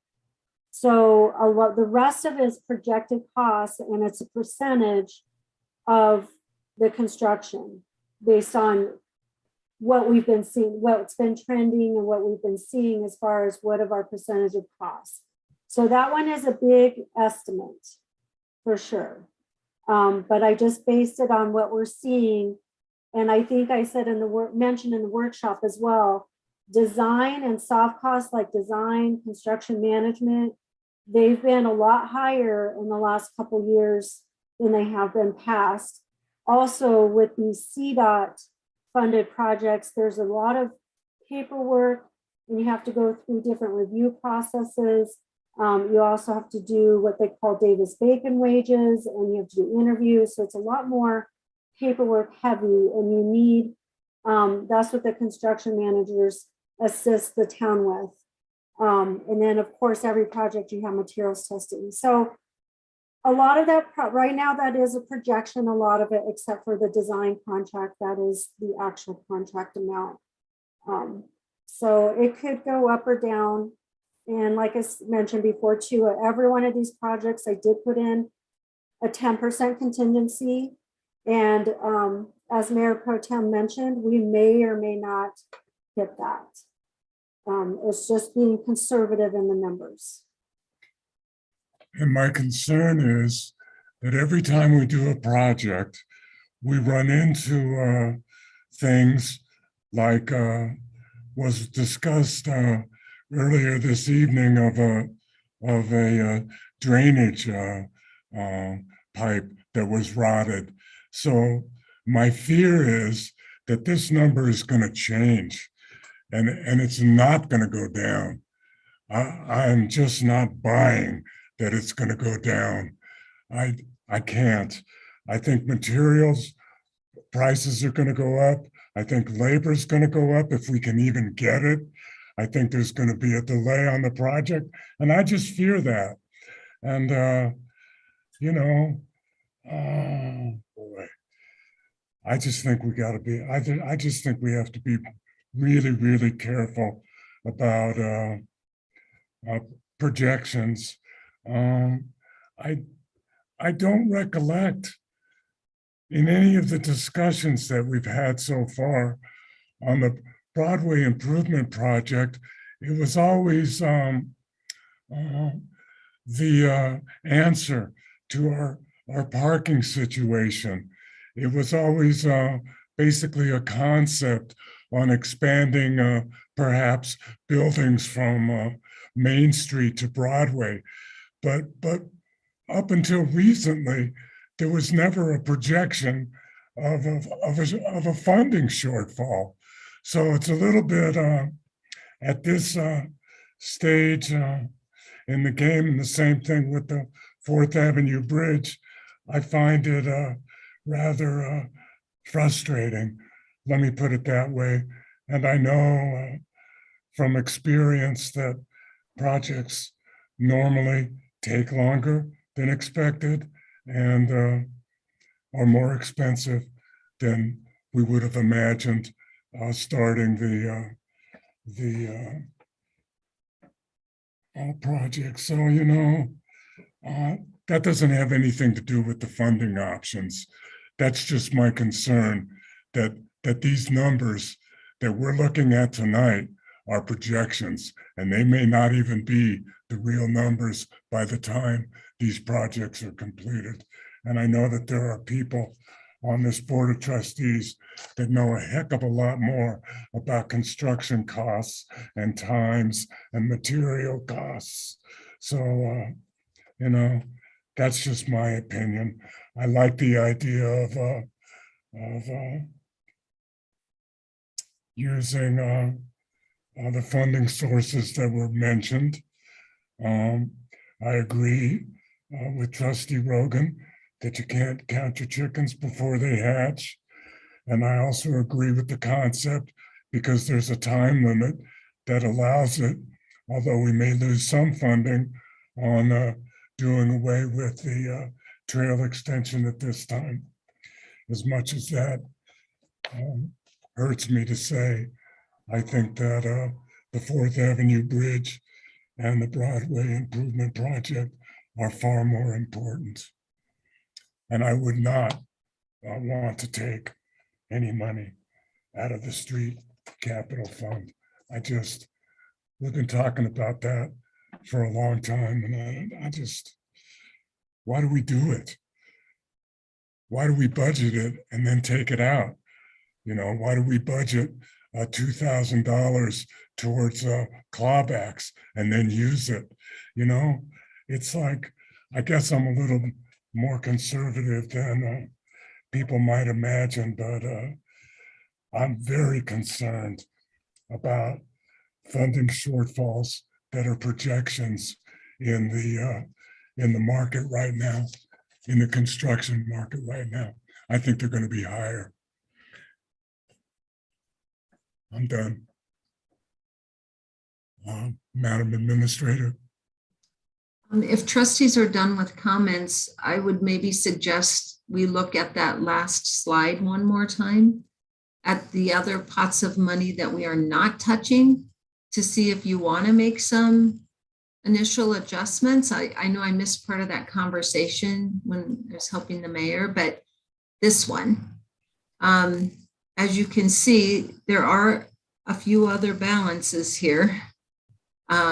Not a lot, but there's a little bit under the remaining that if, I know it won't be popular with Mr. Cosgrove on the phone, but we do have $200 and almost $14,000 of parks remaining. If you would prefer to leverage less street money, I think we could justify it with the multimodal trail on the Broadway project.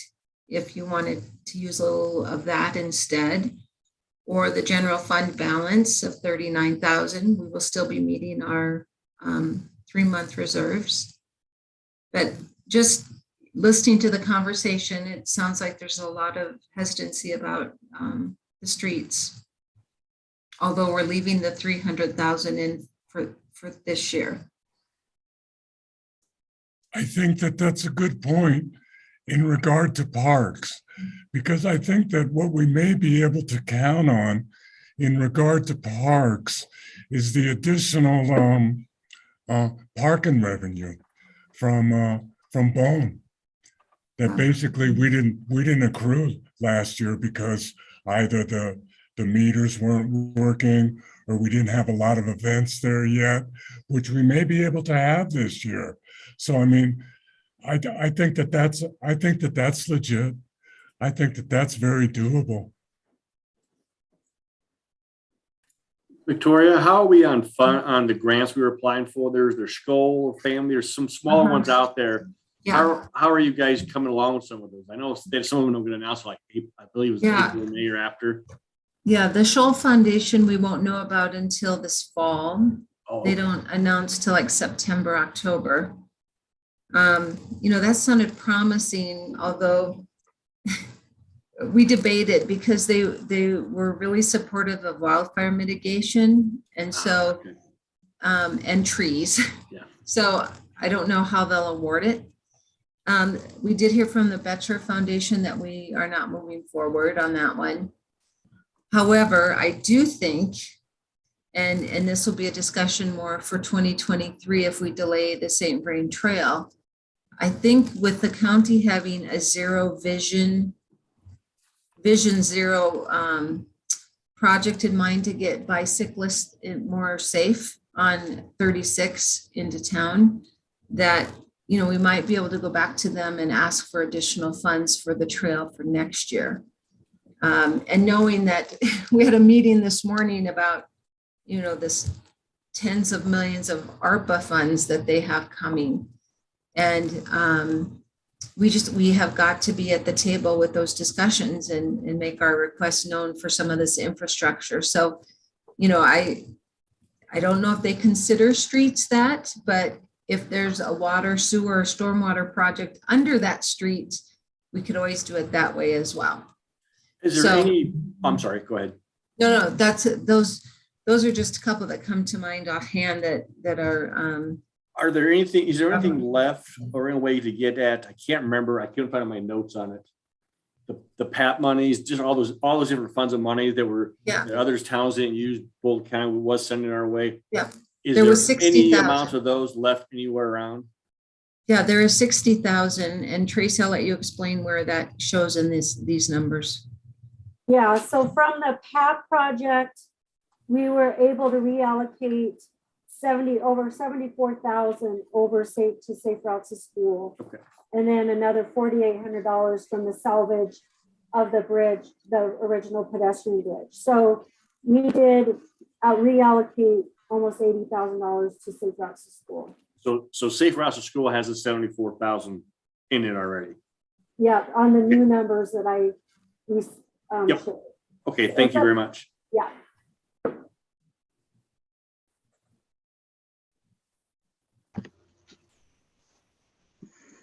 Mayor, I have a question. I know you can't see the screen, maybe. Can't see the screen. Go ahead, sir. Go ahead.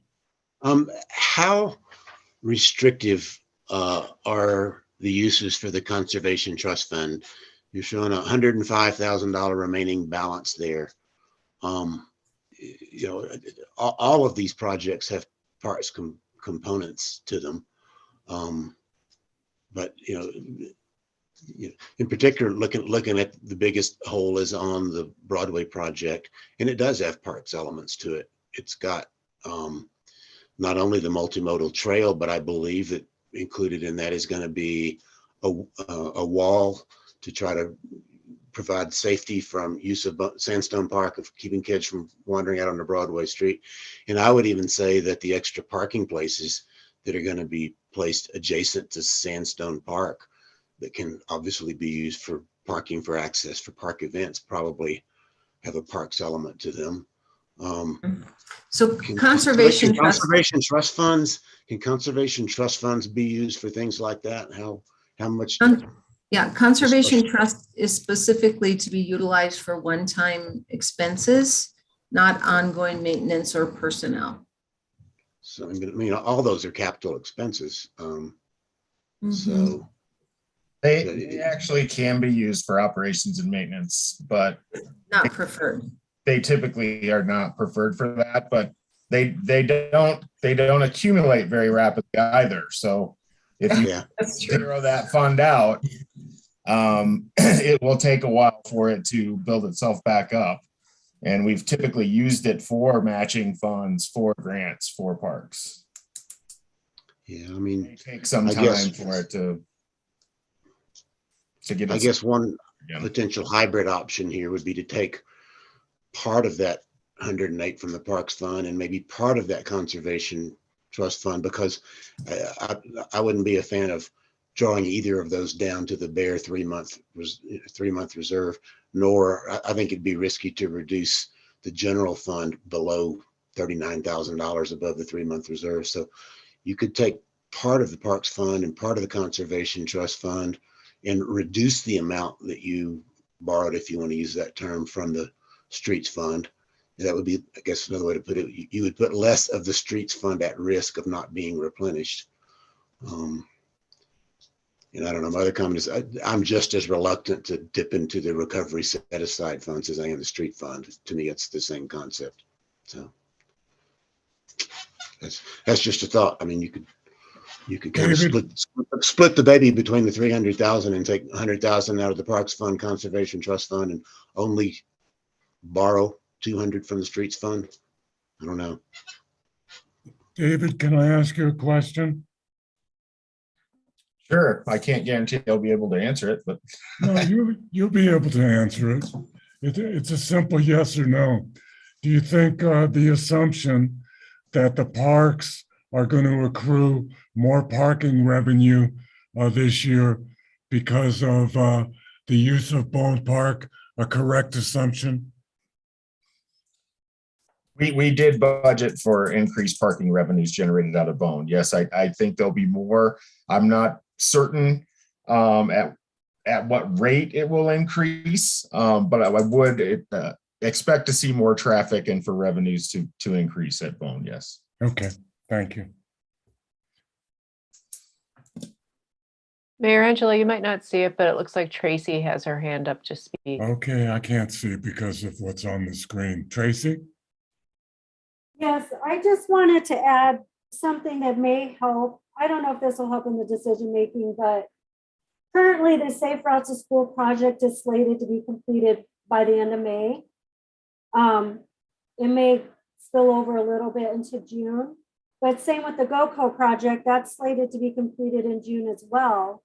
So I don't know if it would help maybe to focus on how do we fund these two projects in construction right now, hold off on the trail for now, and keep going with design with the Broadway project, and maybe revisit those two budgets after we've wrapped up the other two and kind of know where we're sitting funding wise after those two projects are complete early this summer.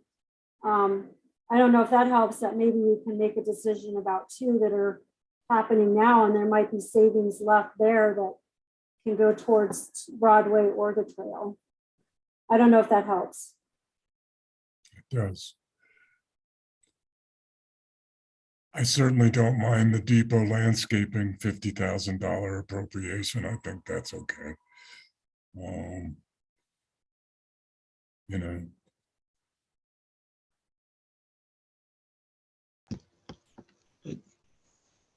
Mayor Pro Tem?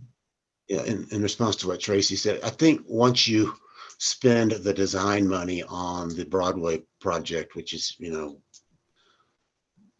largely a grant, still a big grant funded project, I think you're committed to that project. And I think we all recognize how important that project is, even if there is never a hotel. Downtown needs parking relief already.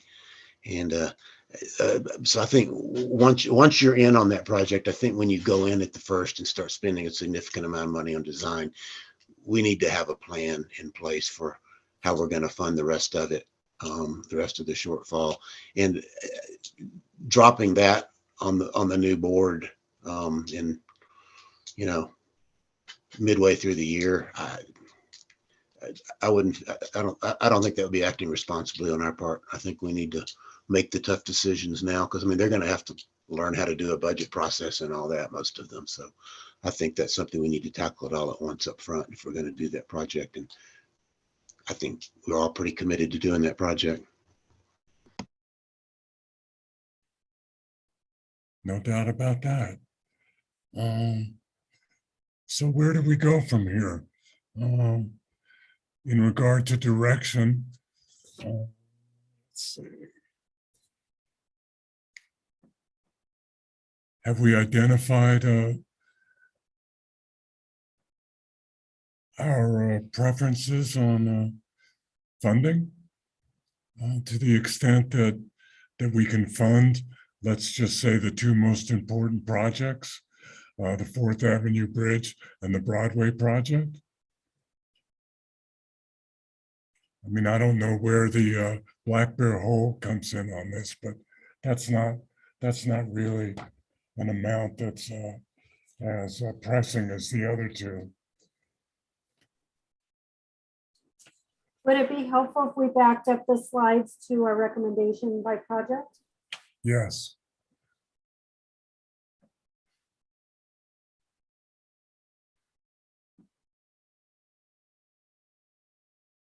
Okay. That's fine. Yeah, so this is Safe Routes to School.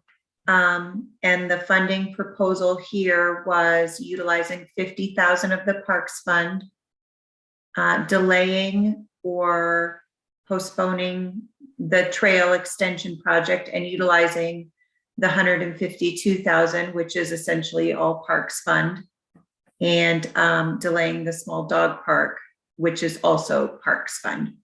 So essentially the Parks Fund would fund this shortfall. How does the board feel about those? I'm fine with this. Sounds like a good idea.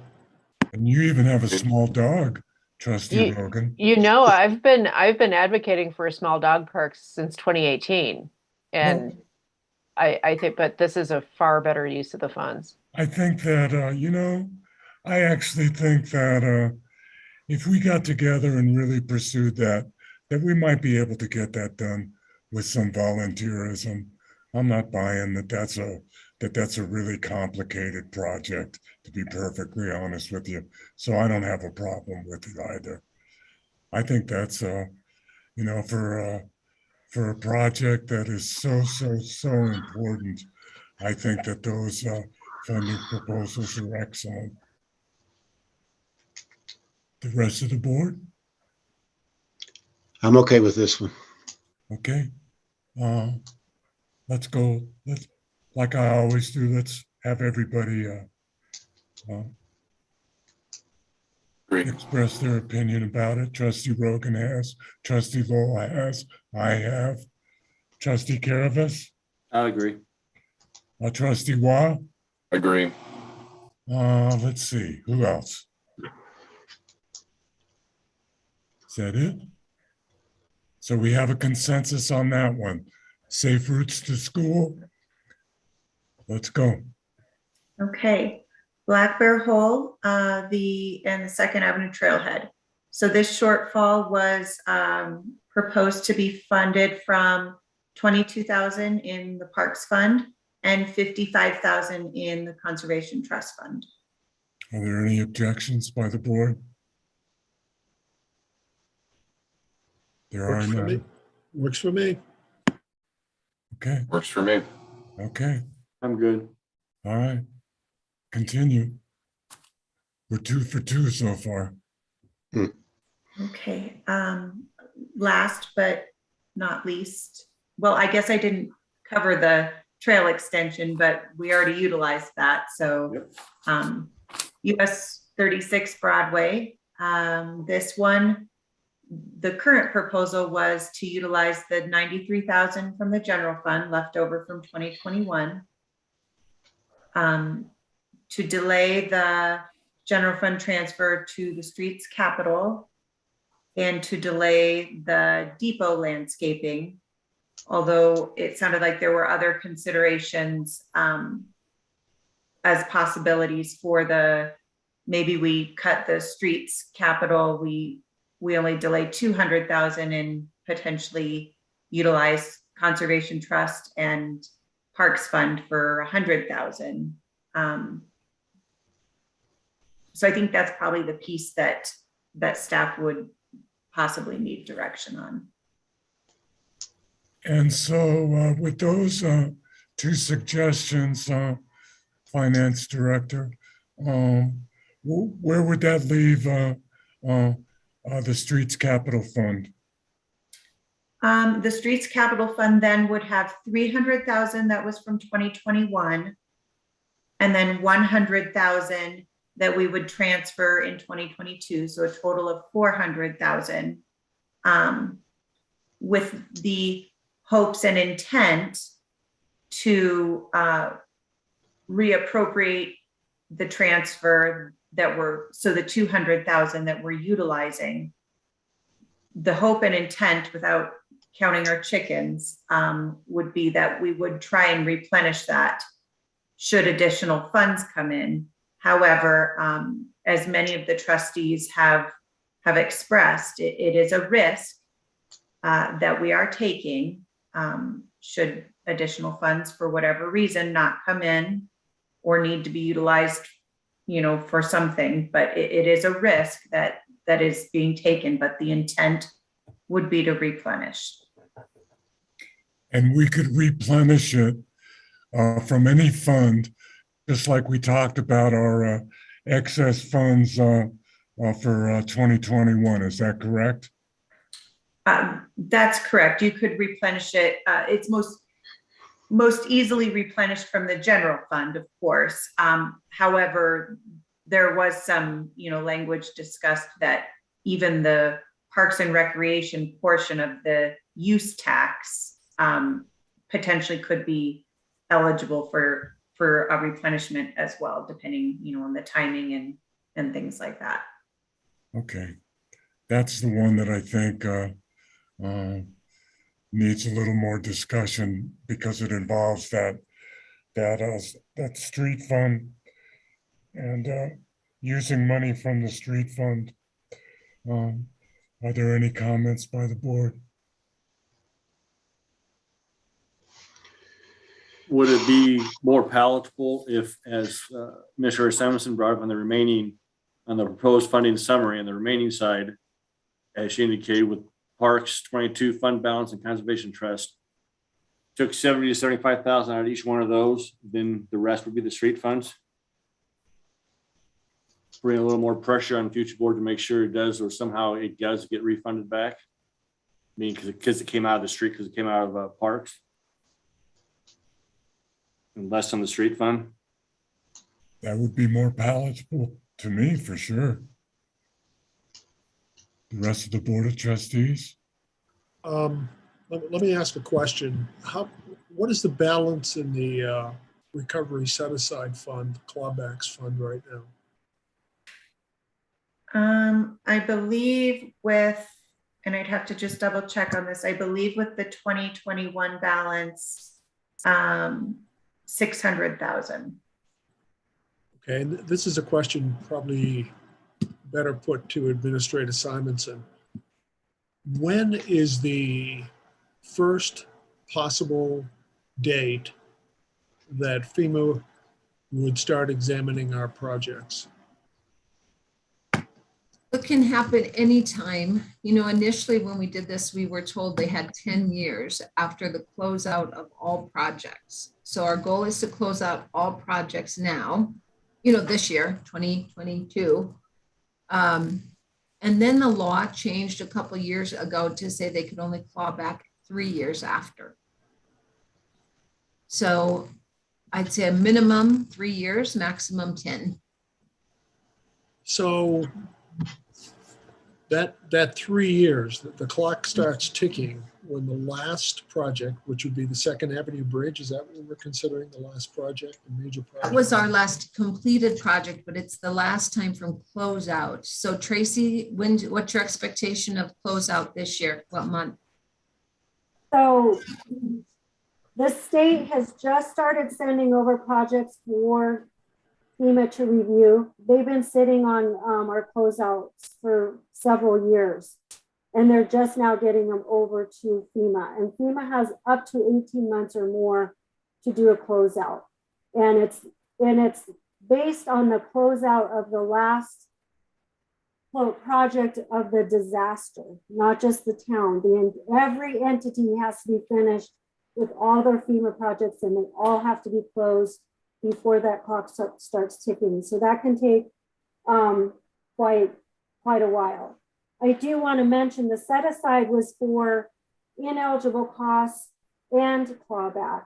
And some of that set aside, most of it has already been allocated to ineligible costs. Yep. So, and I think that Director Eystone and I need to get together and take a closer look at that.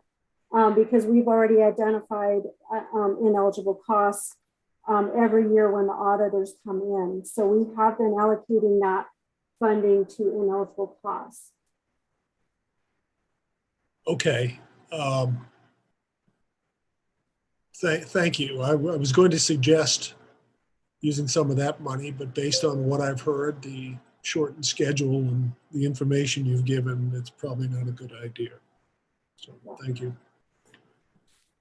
Further comments? No, there's one other thing this board ahead. didn't really get time to discuss, and that is, at some point, we may need to look at other ways to finance broader street improvements. And, that's probably a discussion for the next board, or looking at impact fees, or looking at a bond, or looking at, like I said, if we can tie it to water and sewer, then maybe we have some eligibility with ARPA. That was the original idea of why we did that, was so we could get hopefully $1 million saved in a few years without rating it, that we can then go to bond and get a great insurance rate. Yeah. Show the bonding companies that, hey, they've already been saving money, they're saving money, therefore we get a lower interest rate. But we don't have $1 million saved yet. So, you're right. Yeah, that was the idea, though, was to get this money saved so we can go to bonding and get more done, more bang for the buck. And not knowing how long some of the, I know grants all come with strings attached, but we had this opportunity, or whatever you want.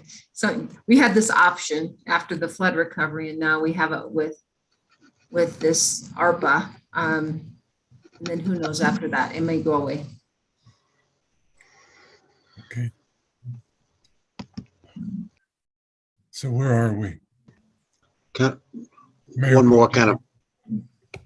Go ahead. Go ahead. Mayor, I don't know if you can see me. Yeah. One more kind of follow-up comment based on what some of the other board members have said. If it's, the will of the majority of the board to take less out of the streets fund, or maybe I'd say borrow less out of the streets fund and actually take more out of the parks and conservation trust, I could go along with that. But and it's not just because I'm the parks liaison, but we're leaning very heavily on the parks fund under the proposal that the staff put in front of us. That's really a principal source of the money we're using. And if we take those two parks related things, the parks and the conservation trust, another 100,000 or so out of them, we're getting those balances fairly low. And I'll just say that it's been clear for many, many years, dating back to at least 1986, when the voters initiated the 1% to parks provisions that are in the code, that the voters and citizens of this town place a heavy emphasis on parks. And just because of that sentiment, I'm reluctant to take more out of parks. But if that's what the majority wants to do, I could support it. It's just, and I know it's risky. I know it's risky relying on future revenues that we can't count on to replenish the streets fund, but it's kind of, I don't see a way around that risk if we're going to do the Broadway project to some extent. You take a risk of either not being able to replenish the streets fund, or you take a risk on what FEMA and the state are going to do on our flood recovery expenses. Choose your poison on that one. Trustee Careless. Along with what you're saying there, Mayor Pro Tem, most of these projects are parks, and they have a large parks part to them. So that's just the way it is. And as we've said, parks being so loved in this community, bring in a lot of people from everywhere else to enjoy them too, which beats up our infrastructure. And puts a strain on what the UEB has to do, and what Dave has to do with the beating up of that. Plus, as we increase the town with other projects coming in, people are remodeling buildings, wanting to add on. That's going to increase that 1% for the fund for the parks. So that will help them in the future also. So just to kind of balance that out, from how I see it. But as you said, I'm for dropping that transfer from the street funds down to 150 and getting the 150 from the parks and conservation fund at this time. And open for other stuff too. Okay. Further comments? I agree with Trustee Caravas. I do as well. I think it is like the Mayor Pro Tem said, basically choose your poison. The thing about it is, you know, we can also be optimistic, and if things do change and all of a sudden, you know, we do have $250,000 coming into the LURA, you know, and an additional amount on occupation fees, then so be it, you know. If that happens, then the discussions will be a lot more pleasant. But right now, I don't think we can count on anything like that yet. Any further discussion? Comments? Osgrove has his hand up, sir. I can't see the screen because we still have our proposed funding summaries. David, you're recognized. Thank you, sir. I just a comment, and certainly not to sway any of your decision making here, but to your point, I do have some similar, I guess, reservations to Mayor Pro Tem Browning's point, but also to Trustee Caravas's point. These are park projects, certainly, but as they are completed, just so I think, you know, the current board and future board members might be aware, that also means that we will in the future probably have to increase budgets in order to operate and maintain them, and also staffing. And so, you know, hopefully we'll generate, you know, additional sales tax and, you know, have additional businesses in town. But I just wanted to make those points, that obviously as we complete these projects, they will take additional funds to maintain. And if you remember, and every time we approved one of your new park projects, I asked you in those board meetings, do you have the money, the funds, and the people to take care of them? And you always told me yes. And currently we do. And, Yes, and you know, our current budgets have been static or have, you know, stayed relatively the same, and our revenues have continued to increase. But you know, these are new projects. Mm-hmm. They'll have to be adjusted as such. So. Any further comments? Thank you, David. Any further comments? Let's have the staff bring forward. Trustee Wah has his hand raised. Can we get the proposed funding summary off so I can see everybody? Trustee Wah. I think everybody makes some good points here, but I'm just going to say I want to see a dime of streets revenue go towards this project, and I will vote against it. You know, we do this constantly. We're spending money we don't even have. We don't have a hotel. We don't have any of these things. You know, and you know, the streets are terrible. Okay, you know, I'm hearing about the streets that were repaired after the flood in the confluence and how bad they are. You know, and that must be nice to have new roads to complain about. We've had the same roads for how long in our neighborhood, and you know, the URA money and everything else. Nobody's going to say, "Oh, we have all this great free money, all this great money from these new projects. Let's put them in streets." I voted for this. I committed to this. I ran on this, and I will support the money going towards streets and building up that fund. And I will not vote for a dime of it to go towards these projects. So we can get a proposal however you want, and I'm going to vote against it because I think that we need to put the money towards streets in this town. This is another example of us spending money so that people who don't live in this town can have nice things.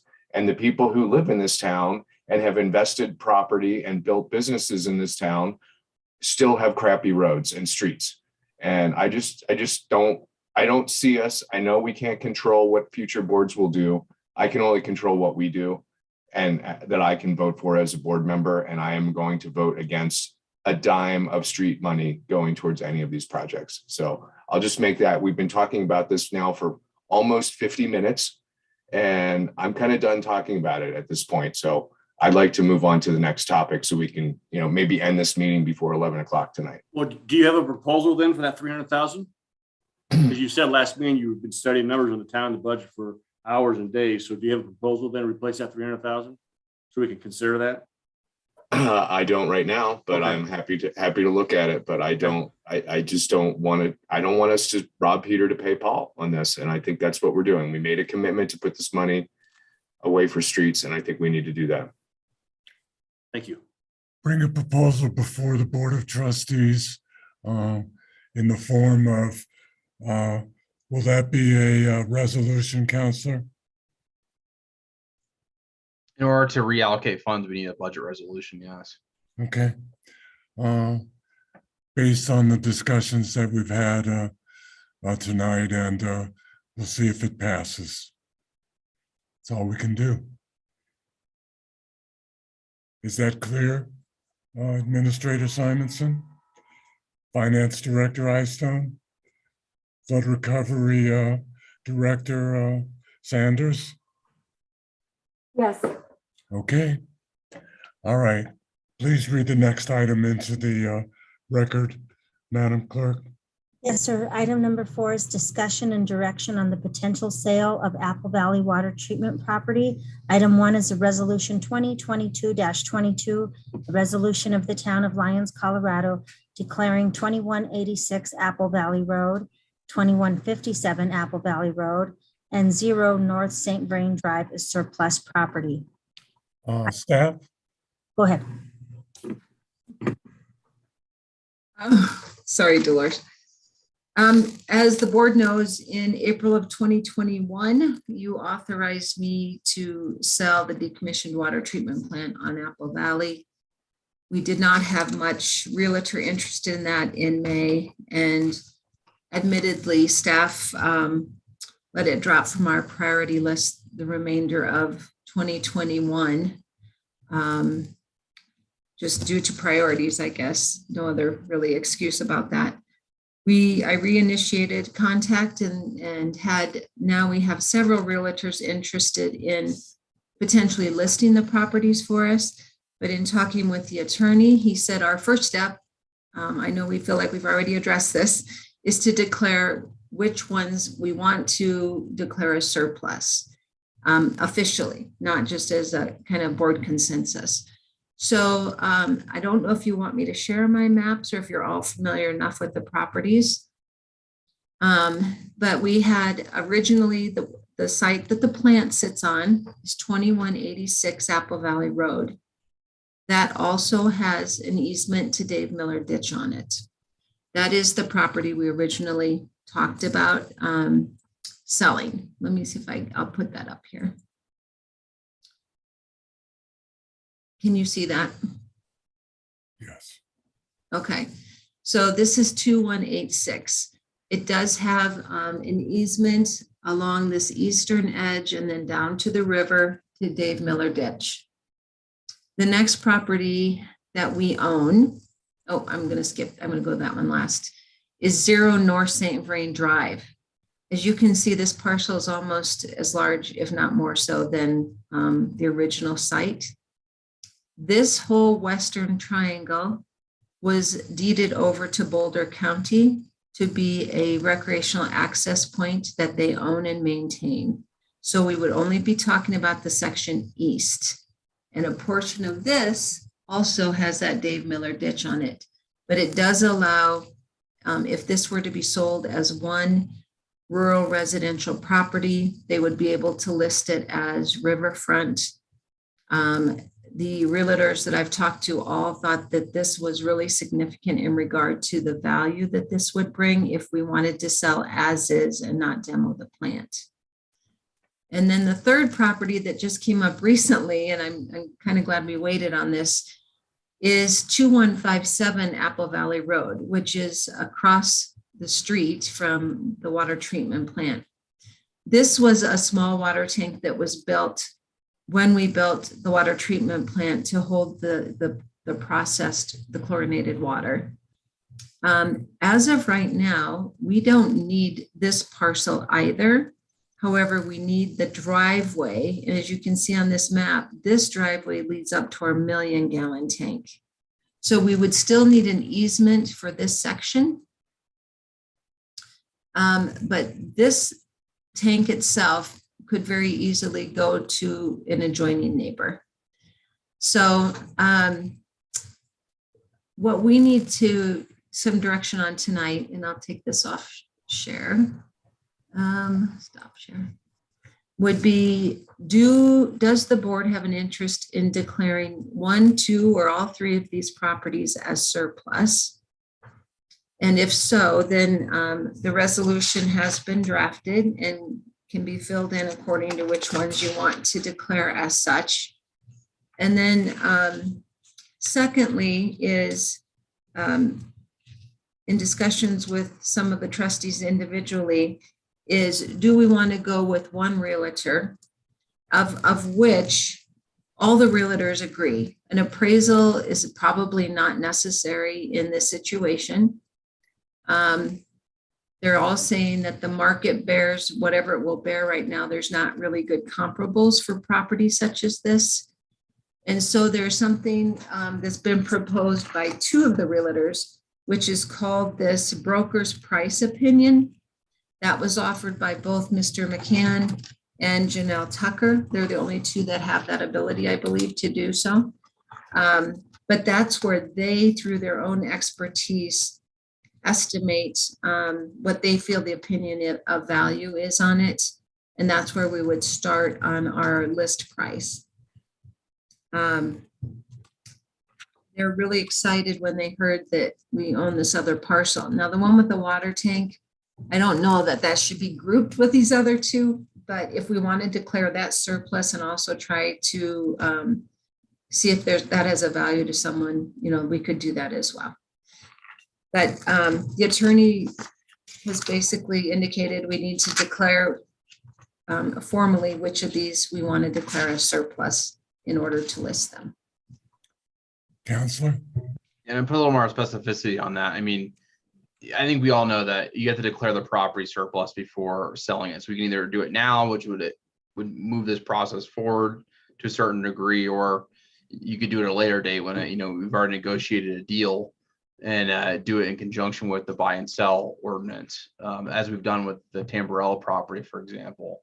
But given kind of the need for direction, it seemed like to have momentum on moving this property forward, it seemed like it made sense to declare a surplus now.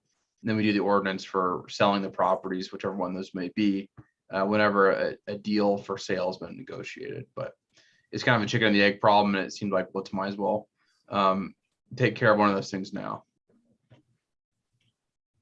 Any further comments from staff? Any questions by the board for staff? Trustee Wall, you had your hand up. Not really a question, but to Trustee Caravas's question, there's at least $300,000 right there. There you go.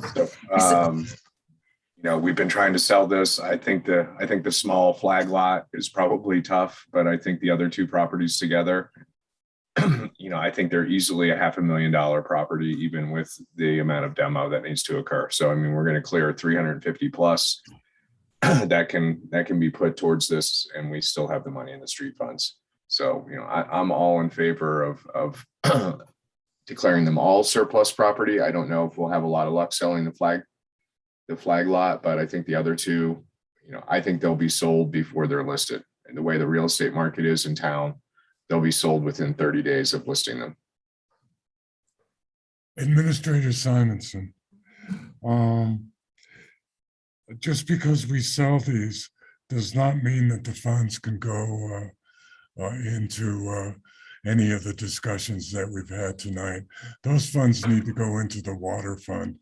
So, I mean, we could use it for improvements to the water plant. Is that correct, or am I incorrect? That's our research showed that this was purchased for $10,000 at the time, and our best guess is that it was purchased. We did try to look at the audit, and it does show that this asset was added to the water fund at that time. So we're assuming it was paid for by the water fund, but Okay. I guess we could, try to see if we could figure out something else there, but it could go to pay for those improvements at the plant, most likely. I mean, without question, we could do that. I could do more research to see if there's a way to use it elsewhere. Okay. I just wanted to clarify that because that was always my impression. Yeah. But that's okay because, we might not be able to use it for one project, but we certainly, without question, can use it to bring the wastewater treatment plant up to the re-rating requirements. Further comments? I do have a couple more. Go ahead. The realtors are saying now is really a prime time. Spring is when you want to get this on the market. I can tell you that one of the realtors, in just a couple of days we were talking about it before they realized how this worked with public sector, walked in here with 2 offers. And it was just for the one lot at that time. And that one lot was over 200,000 as is. So I think this has a significant value if we can get on this. And if you guys decide which ones you want to declare. Trustee Lowell. I don't know how to express this any more clearly, except to say that I am foursquare against selling the one known as 0 North St. Vrain, that one down by the river. We pay a lot of lip service in this town to river access and how wonderful the recreation is on the river and whatnot. And I know that that lot has a 1/4 acre that's been given to Boulder County for public access. But you also have to understand, if you've ever been up there, that that other side of the bridge is also used for public access. People don't go tromping down through the brush there necessarily to get to the river, but they do use that shore to pull up their tubes, to pull up their kayaks, to fish. I've seen people up there swimming and whatnot. I think it would be criminal if we gave up public access to the river at that point. I'm all in favor of declaring 2186 surplus property and selling that. But please, please do not give up river access. Of course, the realtors are salivating over it. They'll tear down the water plant and you'll have $1.5 million house there with public access restricted to the river. So I am not going to vote to sell 0 North St. Vrain. 2186 is the only one that I'm in favor of. As for the other one, I guess if the neighbor wants to buy that property with the small water tank, if you can come up with a deal, sure, but it doesn't have much value. Further comments? Trustee Browning, Mayor Pro Tem, excuse me. I first want to say that I went back and looked at the video of the April 2021 meeting where we gave direction about this property. The direction given then, which is almost a year ago, was absolutely clear. The 2186 property was to be listed with a realtor and sold. The second property was discussed at that time, and it was decided at that time not to sell it. Despite that direction, it didn't get done. There's a major factor left out as to the second property that Trustee Lowell just talked about. If you look at the floodplain and floodway map, there is only a tiny corner of it that's not in the floodplain and floodway. Maybe somebody wants to take the responsibility of approaching Boulder County for permits to build in the floodplain and floodway next to a river, but I don't really think you can build on that lot. So in some respects, I think Trustee Lowell is right that it would be used as private river access for whoever buys 2186. Now, does that add value to the property? Probably so. But I think I'm not sure if you have to do a formal subdivision of this property and replatting and get Boulder County approval. I think adding the second lot complicates things. I'm in favor of sticking with the direction that was given almost a year ago to list this property with the realtor. As to which realtor, they're all qualified. I do think that if an offer has been received from a realtor representing a potential buyer, the same realtor should not represent the town. A different realtor should represent the town. But I just want to express my frustration with the clear direction given almost a year ago not being followed. It was Trustee Waugh who said, "Can't we just stick a for sale sign in front of here?" And that was, and I think we could have. And I think if we had, it would have been sold by now. But I do think at this point, we still should hire a realtor, if for no other reason than hiring a realtor at a standard commission would give someone a financial incentive to get the sale closed. It would relieve staff of the time and effort needed to supervise a real estate sale. And based on what I've seen since we gave clear direction, I'm sorry to say this, but I can't count on staff to give this the priority that the board directed. I think we're better off having a realtor shepherd this sale through than we are having staff at this point. My preference is to keep it simple, sell the 2186 property, retain this, and somebody wants to declare the property across the street surplus and also list it. I got no problem with that. It's not doing us any good. That didn't even enter the discussion a year ago. So the direction was sell the 2186 property, list it with a realtor, and I continue to favor that course of action almost a year later. Further comments? Trustee Rogan. If I remember correctly, we couldn't even find a realtor a year ago who would take these properties. I might be wrong. And things have changed a lot in the last year. The land value has gone up, presumably by quite a bit in the last year. So I think we may find ourselves in a better position. I'm in favor of selling all the properties, declaring them all surplus and trying to sell them all. And I'm also curious, so the properties were purchased with $10,000 from the water fund. So that, is it possible that that $10,000 needs to go back to the water fund, but the profit from the land can be used for something else?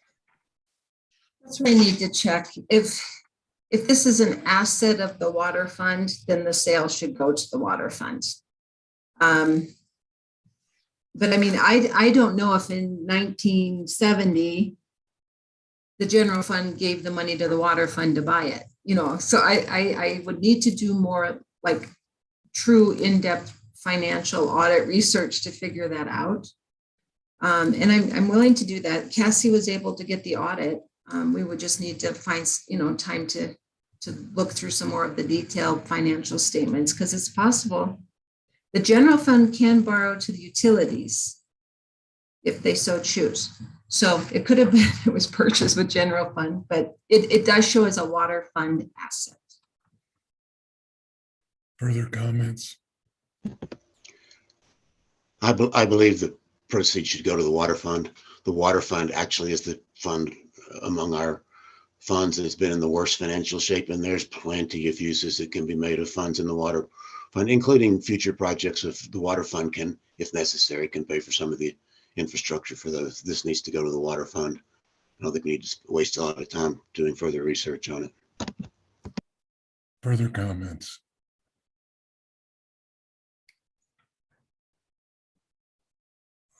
Counselor?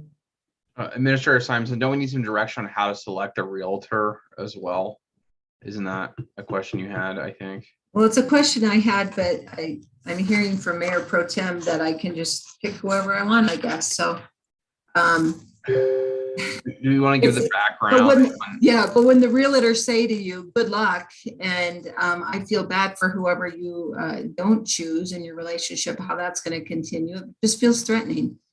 And I have two that say they're qualified to sell this under this broker's opinion. The rest really made very minimal efforts to reach out other than to say, I'm willing to list it for you. I did ask them what their share would be of the two brokers. Only one responded that their share would be I don't want to misquote this on the record, that it would be shoot, sorry. They get to me emails. They said it would be, I can't find it now. The total was 5.6, but that would be shared with whomever sold it. So if they were not the selling agent, they'd split it at 2.7 or whatever that comes out to be. So the other has not responded with in their formal proposal or in a follow-up inquiry of what they would charge. I'd prefer that you pick, of the two, that you pick somebody out of a hat with your eyes closed, you know, and that way there's no problem. But I want to get back to the decision that we're here to decide, and that's which lots do we want to list and declare as surplus property. Trustee Caravas, do you have an opinion? I would list all three of them. Trustee Waugh? I would list all three of them as well, although I do understand Trustee Lowell's perspective on 0 North St. Vrain. So if it's all three or none, then I will support Trustee Lowell on 0 North St. Vrain, but the other two definitely need to be listed. And I also agree with Trustee Lowell. I think it's important to basically put our money where our mouth is. And if we're even, you know, with somebody like Tamburello talking about, you know, basically a sports oriented town and having river access, and you know, I think that we can make enough money off of the plant site, and so I would be in favor of selling 2186 and the flagpole lot, and that's it. So I think that's the decision of the Board of Trustees, if I interpret Trustee Waugh, Trustee Lowell, and the Mayor Pro Tem's position correctly. Is that right? Yes. Trustee Lowell? Trustee Waugh? Okay, that's the direction. All right. Okay, so we'll need to bring back then a revised resolution for approval. Okay, that's fine. That's fine. Mayor, as to the realtor, we didn't really get that. I know. I actually agree with you. If you need to confirm, obviously, the commissions with whoever you do, if the commissions are the same. Yeah. To avoid the difficulties of picking between two, all those local realtors are qualified. I agree. Pick it out of a hat. I think either one of them is qualified. And how does the rest of the Board of Trustees feel about that? I agree with that sentiment. Just one other quick point. Are we going to be seeing this brought before us on the 21st? Yes. Thank you. You're welcome. Well, actually, Brandon, can't they declare it tonight? They have a resolution. They just add one address. They could. I mean, they could do it tonight. I mean, and if we were to bring it back on the 21st, it would just be a resolution to declare a surplus, not to sell, unless there was some offer in the water that was live. What is the pleasure of the board? Resolution states to declare them as, right? The resolution as drafted just declares them surplus and requires them to be sold via ordinance at a future date. That's what it says. So the board could do that tonight if it wants. That's not what I'm hearing, but it's up to the board. What's the board's pleasure? Do we want to vote on it tonight? Trustee Lowell? Yes, I do want to vote on it tonight. Let me see if I can put forth the resolution. I move to approve resolution 2022-22, declaring 2186 Apple Valley Road as surplus inventory for the town of Lyons and work with a realtor to be determined by town staff to sell it. Does that capture it? I thought there were 2 properties. There's 3. 3 listed on the There's resolution. 3 listed in resolution, but I understand that. I think it's 0. Am I correct that you do not want listed? All right, let me withdraw that and rephrase it. I move to approve resolution 2022-22, declaring 2186 Apple Valley Road and 2157 Apple Valley Road properties as surplus inventory for the town, and to have town staff determine the realtor to sell them. Is that appropriate? Sure. It's not legally necessary that we direct staff in the resolution to work with the realtor, but that works and we can. Counselor, I thought there were 3 properties listed on the resolution. There are. I think Trustee Lowell is proposing to just do 2. Just do 2. Yeah. Okay. Okay. Is there a second? I'll second. We have a motion and a second as stated by Trustee Lowell. Any further discussion? Counselor? And I interpret your motion, Trustee Lowell, as a takeout reference to 0 St. Vrain Drive, wherever it shall may appear in the body of the resolution. Is that correct? Yes, but we've made the determination here by a vote of 4-2 that was not going to be included. We're not going to declare it surplus property. Right, but I just want to make sure that your motion considered that for the record. Yes. Okay. I understand it's 11 o'clock at night. It's a little bit of brain teaser. Yeah, almost. Any further discussion? If not, I'll call for the vote.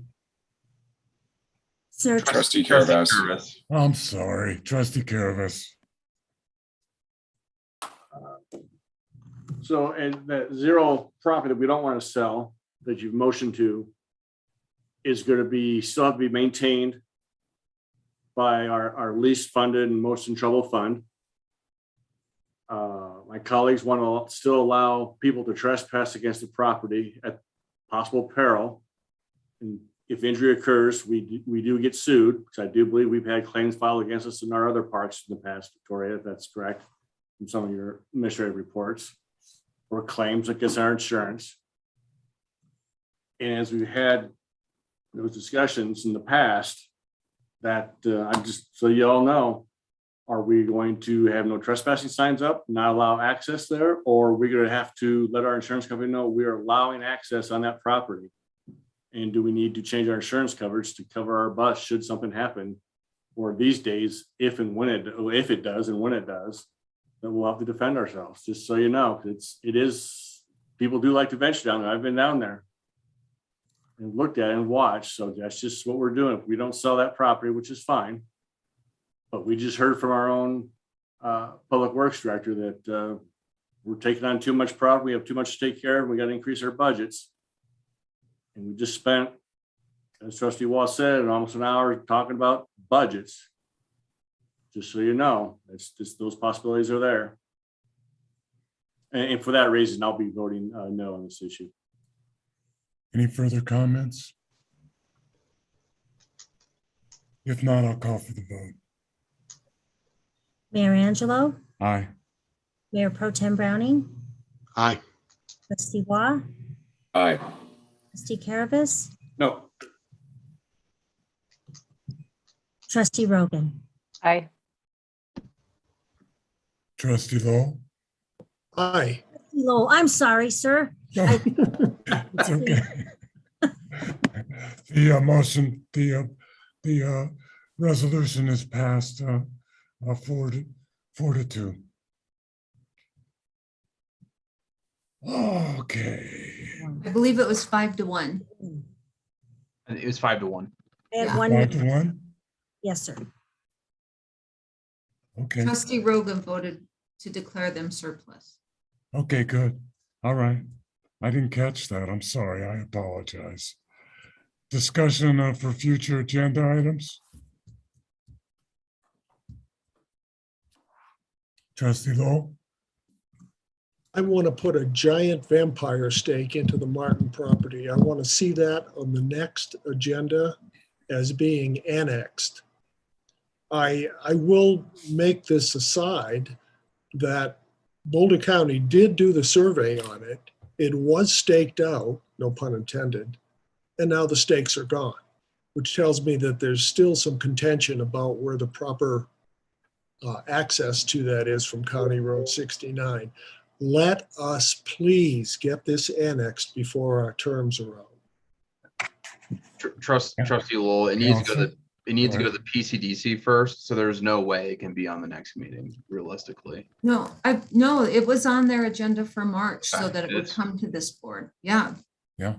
They said as soon as they got through that Moss Rock and Planet Bluegrass, this was their next priority. And my understanding was it was to be in front of them in March. Okay, so is that going to occur prior to the 21st though? I mean, I'm a little skeptical. Oh, we have 3 meetings yet.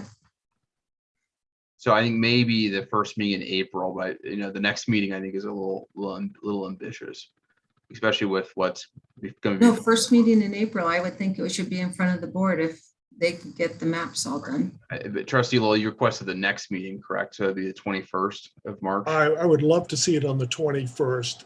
If we can put a little giddy up in their step and get it done that first meeting in April, that would be fine too. It's just another one of these loose ends that I think this board needs to tie up and not pass it on to the next board. Any additional agenda item requests, Mayor Pro Tem? Speaking of loose ends, Trustee Rogan mentioned earlier in the meeting that she thought it'd be appropriate for the board to have a discussion to nail down what the arrangement is on the McCain property and its access across the safe routes to school sidewalk. I agree. That agreement was done pursuant to terms agreed on by this board.